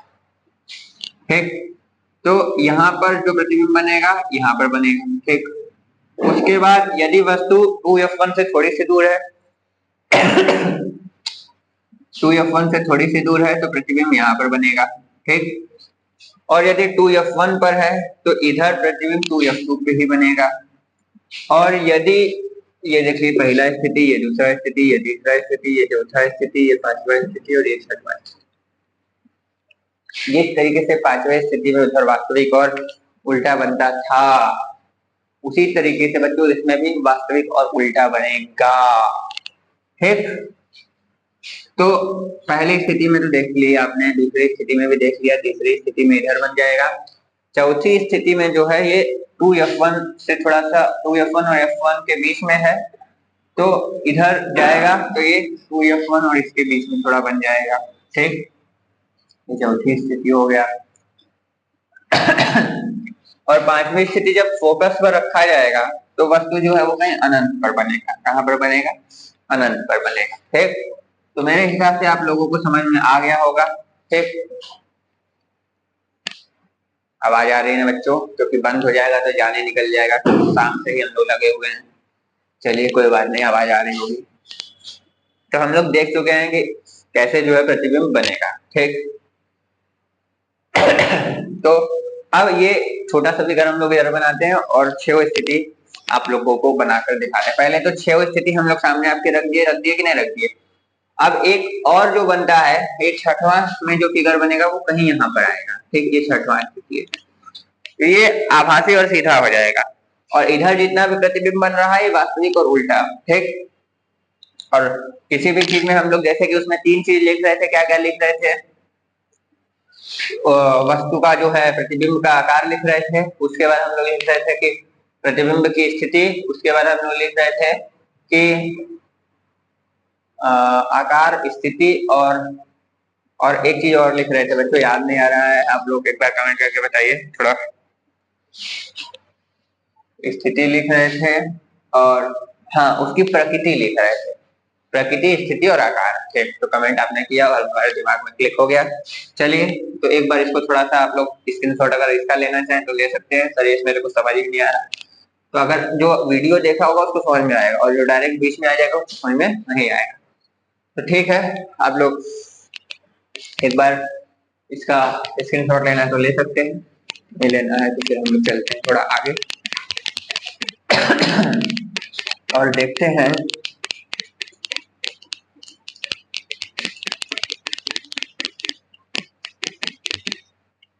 पहला क्या है, जब वस्तु अनंत पर हो। ठीक है, तो देखो जब वस्तु कहाँ पर हो? अनंत पर हो। ठीक, तो जब वस्तु अनंत पर होगा तो देखिए एक बार,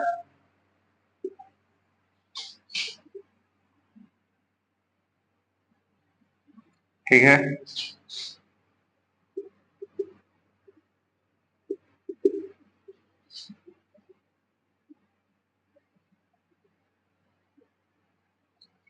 तो जब वस्तु अनंत पर होगा, ठीक, तो आप लोगों को पता है कि प्रकाश मुख्य अक्ष के समांतर आने वाली किरणें परावर्तन के पश्चात कहाँ पर मिलती है बच्चों? फोकस पर मिल जाती है। ठीक। और यदि वस्तु वस्तुतः केंद्र से जा रही है तो वो भी कहाँ पर बनेगी? फोकस पर बनेगी। ठीक है, ये थोड़ा सा यहाँ टेढ़ा हो गया है तो इसको थोड़ा सा आप लोग सही कर लीजिए। ठीक, तो ये कुछ यहाँ पर बनती हुई प्रतीत होगी और जब प्रतिबिंब यहाँ पर बनेगा तो हम लोग को साफ साफ पता चल जा रहा है कि इसका जो प्रकृति होगा कैसे होगा। प्रकृति आप लोग अगर अच्छा से बनाएंगे तो थोड़ा सा इसमें हम लोग का थोड़ा गड़बड़ी हो जा रहा है, आप लोग थोड़ा सा सही से इसको कोशिश करिएगा। ठीक है, तो इसका जो प्रतिबिंब बनेगा ना वो कहाँ पर बनेगा? F2 पर बनेगा। ठीक है, इसका प्रकृति अगर इस साइड बन रहा है तो वास्तविक और उल्टा होगा, वास्तविक और क्या होगा? उल्टा होगा। ठीक है, स्थिति क्या है? स्थिति है सर फोकस पर और आकार क्या है? आकार है छोटा, बिंदु के आकार का भी लिख सकते हैं आप लोग। ठीक है, तो वस्तु का स्थिति लिखना है तो वस्तु का स्थिति अनंत पर है, आप लोग देख ही रहे हैं। उम्मीद है कि आप लोगों को ये समझ में आया होगा। और अब हम लोग देखते हैं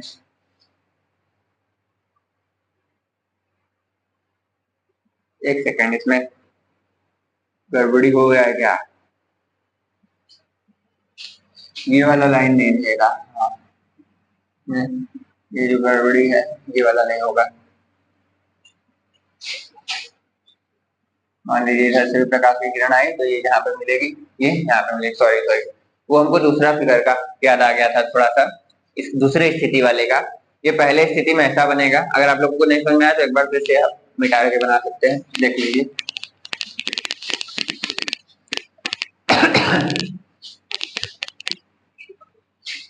ठीक है, तो इसमें क्या होगा कि मान लीजिए एक तरीके से ये लेंस है हमारा, ये जो इधर है ये प्रकाशीय केंद्र है, ये मुख्य अक्ष है। तो हम लोग को पता है मुख्य अक्ष से आने वाली समांतर किरण कहाँ पर जाकर मिलती हैं?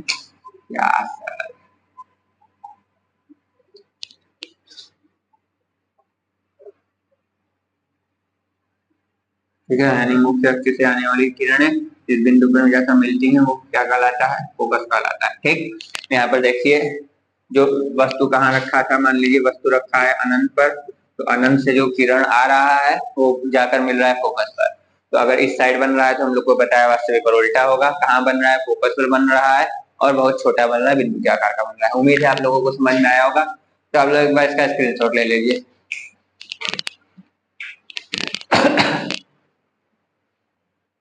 उम्मीद है बच्चों कि आप लोग इसका स्क्रीनशॉट ले चुके हैं। तो चलिए, थोड़ा सा गलती हो गया था उसके लिए बहुत बहुत क्षमा चाहेंगे। और अगर कोई गलती हो जाए तो अपना छोटा भाई या बड़ा भाई समझ के आप लोग क्षमा कर दिया करिए। और आप लोग ऐसे अपना सपोर्ट और प्यार बनाए रखिए। और हम लोग निरंतर प्रयास कर रहे हैं और अगर सपोर्ट बनाए रखेंगे तो हम पूरी तरीके से कोशिश करेंगे कि आप लोगों का सिलेबस जो है खत्म हो जाए बोर्ड एग्जाम से पहले। देर से जागो और दुरुस्त जागो। ठीक है, तो मेरे हिसाब से अब हम लोग को दूसरा दूसरा स्थिति क्या हो सकता है? 6 स्थिति है। दूसरा स्थिति क्या हो सकता है? दूसरा स्थिति हो सकता है जब वस्तु अनंत व F2 के मध्य हो। ये हो सकता है, बिल्कुल सर यही होगा। ठीक है, तो बना लीजिए आप लेंस, बना लीजिए आप मुख्य अक्ष, बना लीजिए आप प्रकाशीय केंद्र, बना लीजिए आप इधर F1, बना लीजिए आप इधर F1 2F1, इधर बना लीजिए F2, इधर बना लीजिए 2F2। ठीक, यदि वस्तु यहाँ पर कहीं स्थित हो तो जब वस्तु यहाँ पर कहीं स्थित होगा तो इसका जो प्रतिबिंब बनेगा, ठीक है, थोड़ा सा छोटा वस्तु बन गया।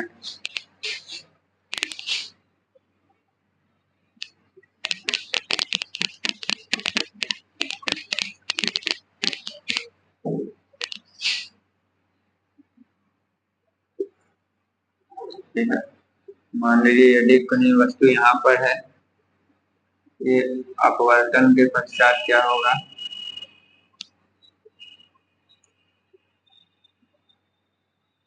यार घर कुछ ज्यादा बड़ा वस्तु बन गया। चलो, कोशिश करने वालों की कभी हार नहीं होती।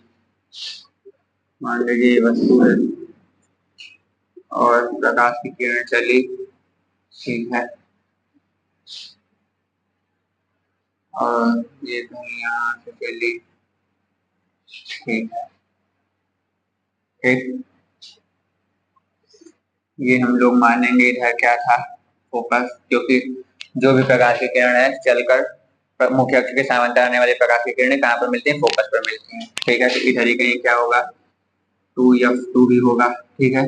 तो ये यहाँ पे काटी, ये यहाँ पर काटी, वहीं पर क्या बनेगा, वस्तु का प्रतिबिंब बनेगा, ठीक। इधर 2F1 के से थोड़ा सा दूर था, और ये यहाँ पर मान लीजिए F1 था, ये F2 था और वो 2F2 था, ठीक। और ये यहाँ पर मान लीजिए क्या था, प्रकाशीय केंद्र, और ये था मुख्य अक्ष के समांतर किरण, ठीक। तो यहाँ पर आप लोग देख सकते हैं, अब इसका भी आप लोग थ्योरी अपने से लिख सकते हैं, अपने से लिख सकते हैं। कैसे लिख सकते हैं कि जब F2 से दूर अगर वस्तु होगा तो वस्तु का जो प्रतिबिंब होगा किधर बनेगा, इस तरफ बनेगा, वास्तविक और उल्टा बनेगा, और वस्तु के आकार से छोटा बनेगा, ठीक है, वस्तु से छोटा बनेगा, ठीक है। तो इसका प्रकृति आप ऐसे लिख सकते हैं, वास्तविक उल्टा, ठीक, और आकार वस्तु से छोटा,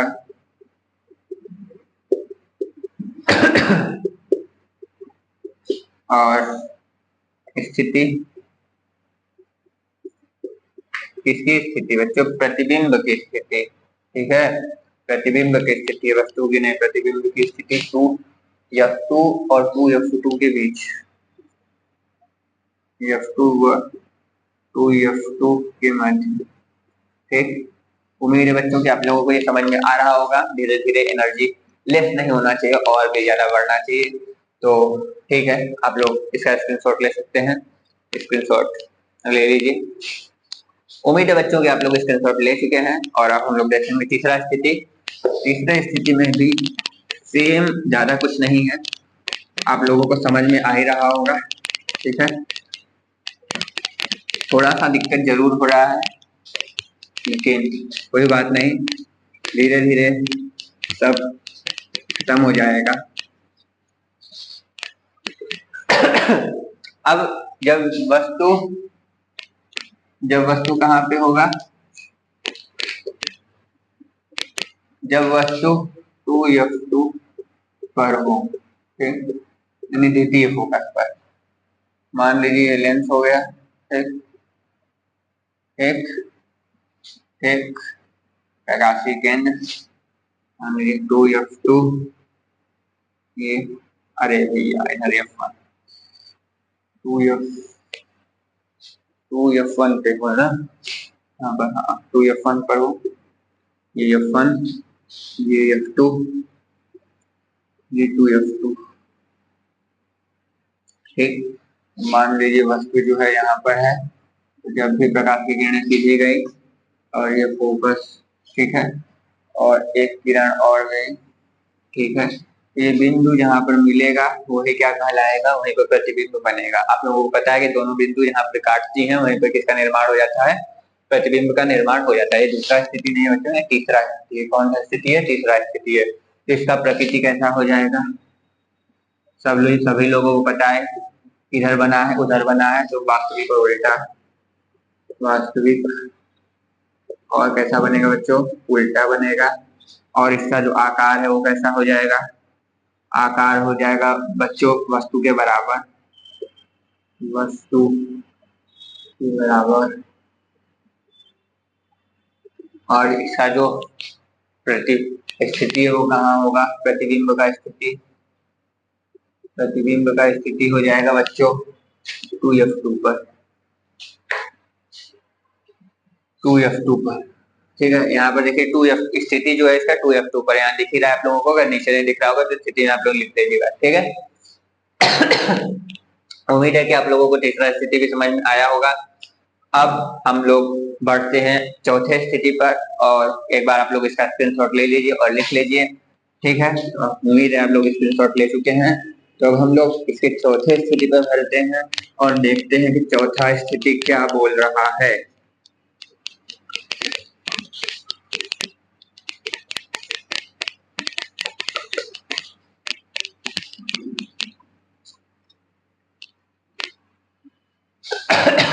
ठीक है,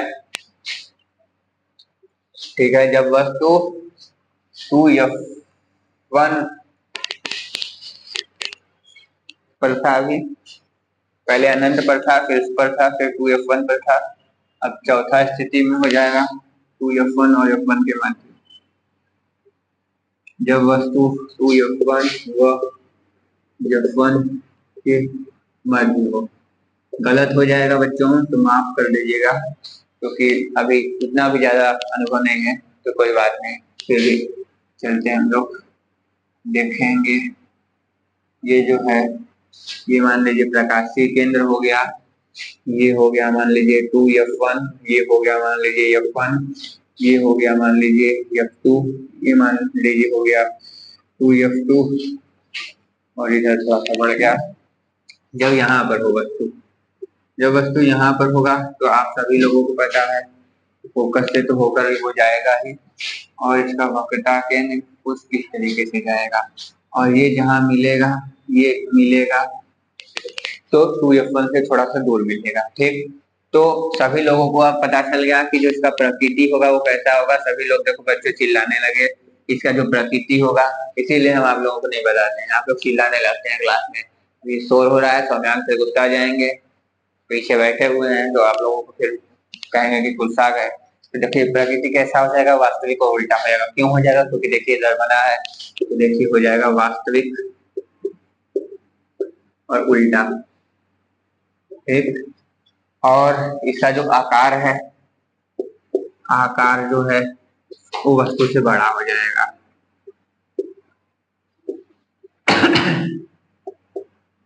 और इसका जो बच्चों स्थिति है वो कहाँ हो जाएगा, 2f2 से के परे या फिर दूर। ठीक, उम्मीद है बच्चों कि आप लोगों को ये समझ में आ रहा होगा। अगर समझ में आ रहा है तो ऐसे ही प्यार और सपोर्ट दिखाते रहिए, हम लोग को आगे बढ़ाते रहिए। और फिर चलिए इसको स्क्रीनशॉट लीजिए और हम लोग पांचवा स्थिति देखेंगे। अब हम लोग देखते हैं पांचवा स्थिति बिना किसी देरी के, क्योंकि वीडियो ज्यादा लंबा होता जा रहा है और जो हम करना चाहते नहीं थे, लेकिन फिर भी कोई बात नहीं, थोड़ा सा कष्ट सह लीजिएगा आप लोग बच्चों, और लगातार हम लोग प्रयत्न करते रहेंगे आपका कोर्स कंप्लीट करवाने के लिए। जब वस्तु f1 और f1 के मध्य, अब जब वस्तु f1 ठीक हो, ठीक है, पांचवा स्थिति क्या हो जाएगा, पांचवा स्थिति हो जाएगा जब वस्तु f1 पर हो। ठीक, तो जब वस्तु f1 पर होगा तो मान लीजिए ये क्या हो गया, ठीक, ये लेंस हो गया, ये प्रकाशीय केंद्र हो गया, 2f1 हो गया, ये f1 हो गया, ये f2 हो गया, ये 2f2 हो गया। तो जब वस्तु यहाँ पर रहेगा तो पराग जब अपवर्तन होगा तो आपको भी पता है, आपको भी पता है कि कुछ जो है इधर जाके मिलेगा, और वक्रता केंद्र है कुछ ऐसे जाएगा। ठीक, तो ये जो है आगे जाके हो सकता है कि आगे जाके यहाँ पर कुछ इस तरीके से मिल जाए। ठीक है, आगे जाके कुछ मिलेगा तो प्रतिबिंब जो बनेगा वो कहाँ पर बनेगा, अनंत पर बनेगा। कहाँ पर बनेगा, अनंत पर। तो इसका प्रकृति क्या हो जाएगा, सभी लोग देखो चिल्लाने लगे, फिर से चिल्लाओ मत यार, तुम लोग चिल्लाने लगते हो ये अच्छा नहीं लगता है। जो प्रकृति है वो कहाँ हो जाएगा, उस तरह बन जाएगा। तो क्या हो जाएगा, वास्तविक, वास्तविकता के साथ जाओ, वास्तविक और उल्टा। ठीक, आकार क्या हो जाएगा, आकार हो जाएगा बहुत बड़ा, बहुत बड़ा। ठीक, इसका आकार प्रतिबिंब का आकार। स्थिति क्या हो जाएगा बच्चों, स्थिति हो जाएगा इसका अनंत पर, कहाँ पर, अनंत पर। ठीक, उम्मीद है कि आप लोगों को ये सब स्थिति समझ में आया हो। अब हम लोग एक बार आप लोग इसका स्क्रीनशॉट लीजिए और हम बढ़ेंगे अब अगले थोड़ा सा अध्याय पर। ठीक है बच्चों, तो आप लोग इसका स्क्रीनशॉट ले चुके हैं, अब इसको हम फटाफट मिटा दें और इसके बाद लास्ट इसका स्थिति देख के इसको कर दें खत्म। ठीक है, ठीक है, ठीक है सर, बस ज्यादा देर नहीं, बस 10 मिनट का और बचा है, उसके बाद ये क्लास खत्म, ये चैप्टर खत्म और फिर मिलेंगे नेक्स्ट चैप्टर के साथ नेक्स्ट क्लास। चलिए, छठवां स्थिति क्या हो सकता है बच्चों, 5 स्थिति हम लोग देख लिए। छठवां स्थिति क्या हो सकता है, जब वस्तु F1 नहीं, F1 तथा F1 व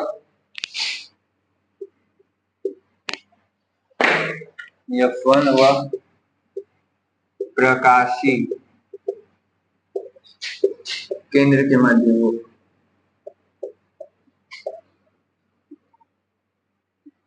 ठीक है, ठीक, तो देखिए ये मान लीजिए हो गया लेंस।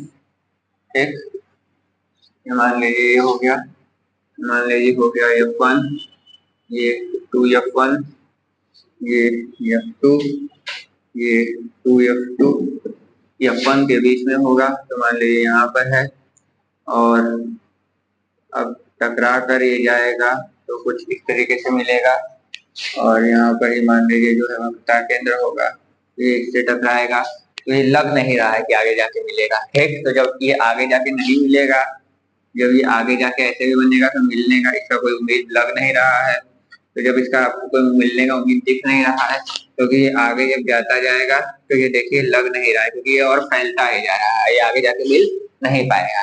तो जो है बच्चों की इसका प्रतिबिंब जो है वो आप देख सकते हैं कि कुछ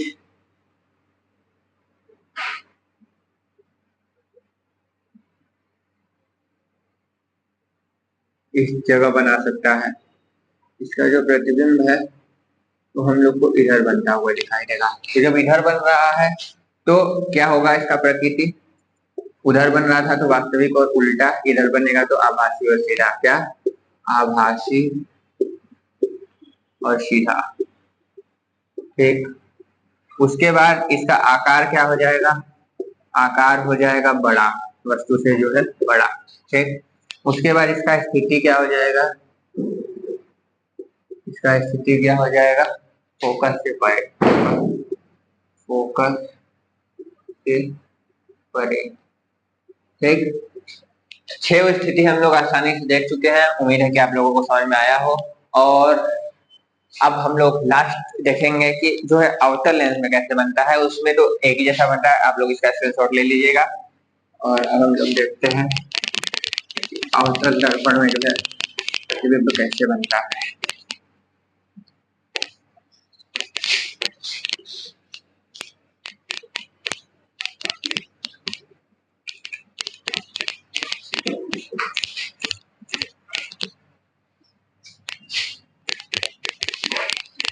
दर्पण में करें, आउटर लेंस में। ठीक है,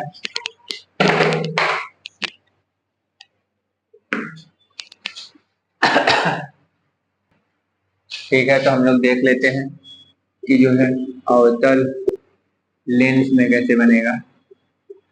जानते हैं कि अवतल लेंस क्या होता है बच्चों, सर बीच में पतला, किनारों पर मोटा, उसमें भी कुछ इस तरीके का चित्र दिखाई देगा आप लोगों को। मान लीजिए यदि वस्तु यहाँ पर है और आप लोगों को भी पता है कि इसमें क्या होता है, उसको फैला दिया जाता है, किसको फैला दिया जाता है, उसके प्रतिबिंब को, तो जो है वो कैसा लगभग इस तरीके का हम लोग को बनता हुआ दिखाई देगा। ठीक है,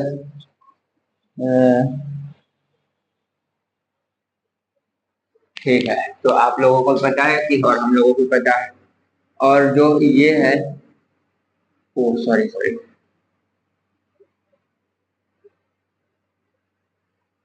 कुछ इस तरीके से इसको यहाँ पे काटेगा। और आपको पता है कि जो मुख्य अक्ष के समांतर किरण जाती है वो फोकस पर मिलाती है, तो ये देखिए फोकस पर मिलाएगी और यहाँ पर प्रतिबिंब का निर्माण हो जाएगा। ठीक, तो जो इधर प्रकृति का स्थिति क्या हो गया, इसमें भी क्या हो गया, आभासी और सीधा, आभासी और सीधा, आकार छोटा, स्थिति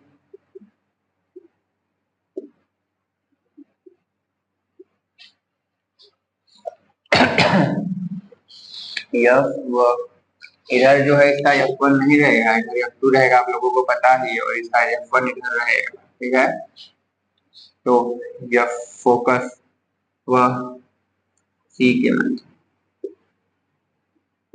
ठीक है बच्चों, तो उम्मीद है कि आप लोगों को यहाँ तक समझ में आया होगा। आप लोग इसी तरीके से ठीक इसके प्रत्येक स्थिति में इसी तरीके का आकार बनेगा, तो ये आप लोग नोट कर लीजिए एक बार। उम्मीद है कि आप लोग इसको नोट कर चुके हैं। आखिरी पॉइंट हम लोग देखते हैं, लेंस की क्षमता।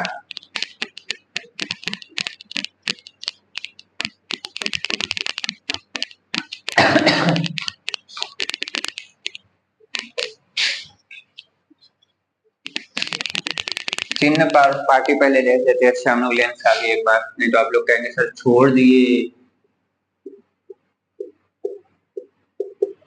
तो ठीक इसमें भी कुछ करना नहीं है, ठीक उसी तरीके से होगा जैसे हम लोग जान रहे थे। इधर पॉजिटिव था, इधर जो था निगेटिव था, नीचे की तरफ ऊपर की तरफ भी पॉजिटिव था, इस तरफ भी क्या था, निगेटिव था। तो यदि देख लो, यदि जो है प्रतिबिंब, देखो इस वाले में भी जो है कहाँ पर प्रतिबिंब बन रहा था, प्रतिबिंब प्रत्येक इधर ही बन रहा था, इसी तरफ बन रहा था और नीचे की तरफ बन रहा था। प्रतिबिंब को हम लोग V से दिखा रहे थे। ये किसका बात करें हम लोग, अवतल नहीं उत्तल का। ठीक है, उत्तल का। तो उत्तल में जो है वस्तु का प्रतिबिंब जो है वो कहाँ बन रहा था, उस साइड बन रहा था, उस साइड बन रहा था। तो वो क्या था, V से क्या है, प्रतिबिंब की लंबाई, प्रतिबिंब की लंबाई किधर है, प्रतिबिंब की दूरी मतलब, तो वो क्या था, उधर उस तरफ बन रहा है और नीचे की तरफ बन रहा है, यानी ये क्या था, ये निगेटिव। ठीक, और U जो है वस्तु रखा कहाँ है, निगेटिव में।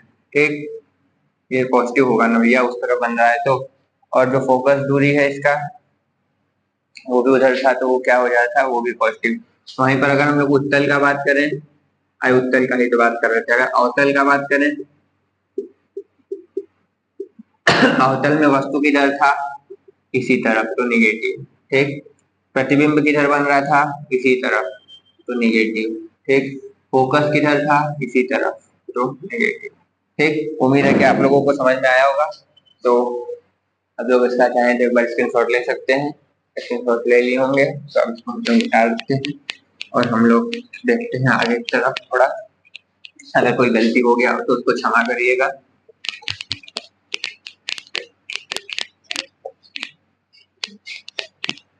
अब हम लोग इसका आवर्धन भी देख लेंगे। तो आवर्धन जैसा कि हम लोग को पता ही है, हम लोग दर्पण में आवर्धन पढ़ चुके हैं, तो इसमें भी आवर्धन क्या हो जाएगा, आवर्धन बराबर हम लोग जानते हैं कि प्रतिबिंब की लंबाई और वस्तु की लंबाई का अनुपात क्या कहलाता है, आवर्धन कहलाता है। तो वस्तु की लंबाई इसको हम लोग किससे दर्शा सकते हैं, इसको हम लोग दिखा सकते हैं I/O से। तो आवर्धन को m से दिखाएंगे, तो I/O यानी जो प्रतिबिंब है उसको हम लोग प्रतिबिंब की दूरी V से भी लिख सकते हैं और वस्तु की दूरी U से भी लिख सकते हैं, तो इसका भी यही सूत्र हो जाएगा। अब इतना आप लोगों को समझ में आया होगा मेरे हिसाब से, तो आप लोग इसका एक बार स्क्रीनशॉट ले लीजिए। और अब हम लोग चलते हैं आखिरी पड़ाव की ओर, लेंस क्षमता।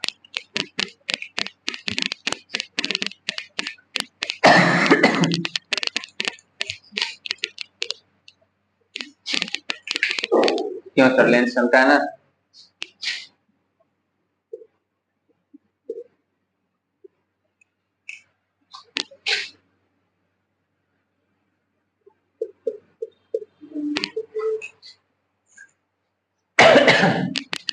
तो लेंस क्षमता क्या होता है, लेंस का जो अभिसारी व अपसारी होने का जो क्षमता है वही लेंस क्षमता कहलाता है। लेंस का अपसारी तथा अभिसारी होने का क्षमता लेंस क्षमता कहलाता है। नहीं समझे? अभिसारी यानी ये हो जा रहा है, ठीक, एक बिंदु पर इकट्ठा हो जा रहा है। अपसारी यानी ये फैल जा रहा है, ठीक। इसका जो क्षमता होगा उसी को हम लोग क्या कहेंगे? लेंस का क्षमता कहेंगे। उम्मीद है कि आप लोगों को यहाँ तक समझ में आ रहा होगा और लगातार हम लोग आपके लिए लगे हुए हैं, तो प्लीज एक लाइक, सब्सक्राइब और कमेंट और शेयर तो बनता ही है। चलिए तो और भी हम लोग देखते हैं कि अब इसके बाद लेंस का क्या उपयोग हो सकता है, तो देखेंगे अब लेंस का उपयोग क्या हो सकता है बच्चों।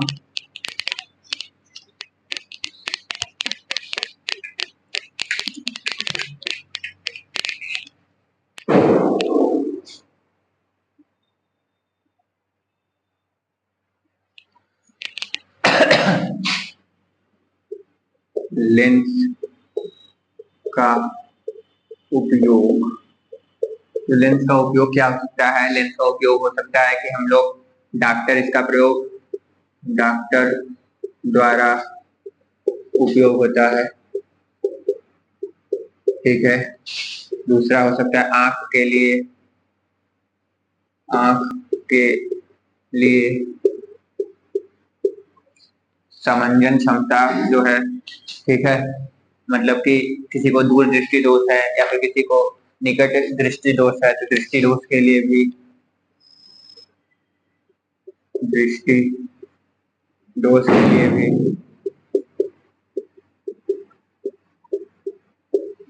और इसका उपयोग हम लोग करते हैं सूक्ष्मदर्शी में भी, ठीक है, और भी इसका बहुत सारा उपयोग है। तो उम्मीद है कि आप लोगों को समझ में आया होगा और ये वाला चैप्टर खत्म है। एक सूत्र हम लोग भूल गए थे, जैसा कि हम लोग उसमें देखे थे, तो इसमें क्या हो जाएगा? खाली 1f बराबर 1v माइनस 1/u, ठीक है। तो उम्मीद है कि आप लोगों को समझ में आया होगा। इसका संबंध तो हम लोग आपको पहले ही बता चुके हैं कि f बराबर फोकस दूरी, v बराबर वस्तु मतलब प्रतिबिंब की दूरी और u बराबर वस्तु की दूरी, ठीक है। तो धन्यवाद आप लोगों का अंतिम तक बने रहने के लिए और बहुत बहुत प्रणाम, बहुत बहुत धन्यवाद। और आप सभी लोगों को एक बार फिर से दिवाली की हार्दिक शुभकामनाएं एवं बहुत बहुत बधाई। आप सभी लोग अब दिवाली बाद या फिर हो सकता है कल दिवाली में भी हम लोग का क्लास ले, आज तो छोटी दीपावली है, क्लास ले ही रहे हैं, बज चुका है रात का 9 और अभी तक आप लोग जुड़े हैं, तो बहुत बहुत धन्यवाद। सभी लोगों को गुड नाइट, शुभ रात्रि और हर हर महादेव। मिलते हैं नेक्स्ट वीडियो में, धन्यवाद।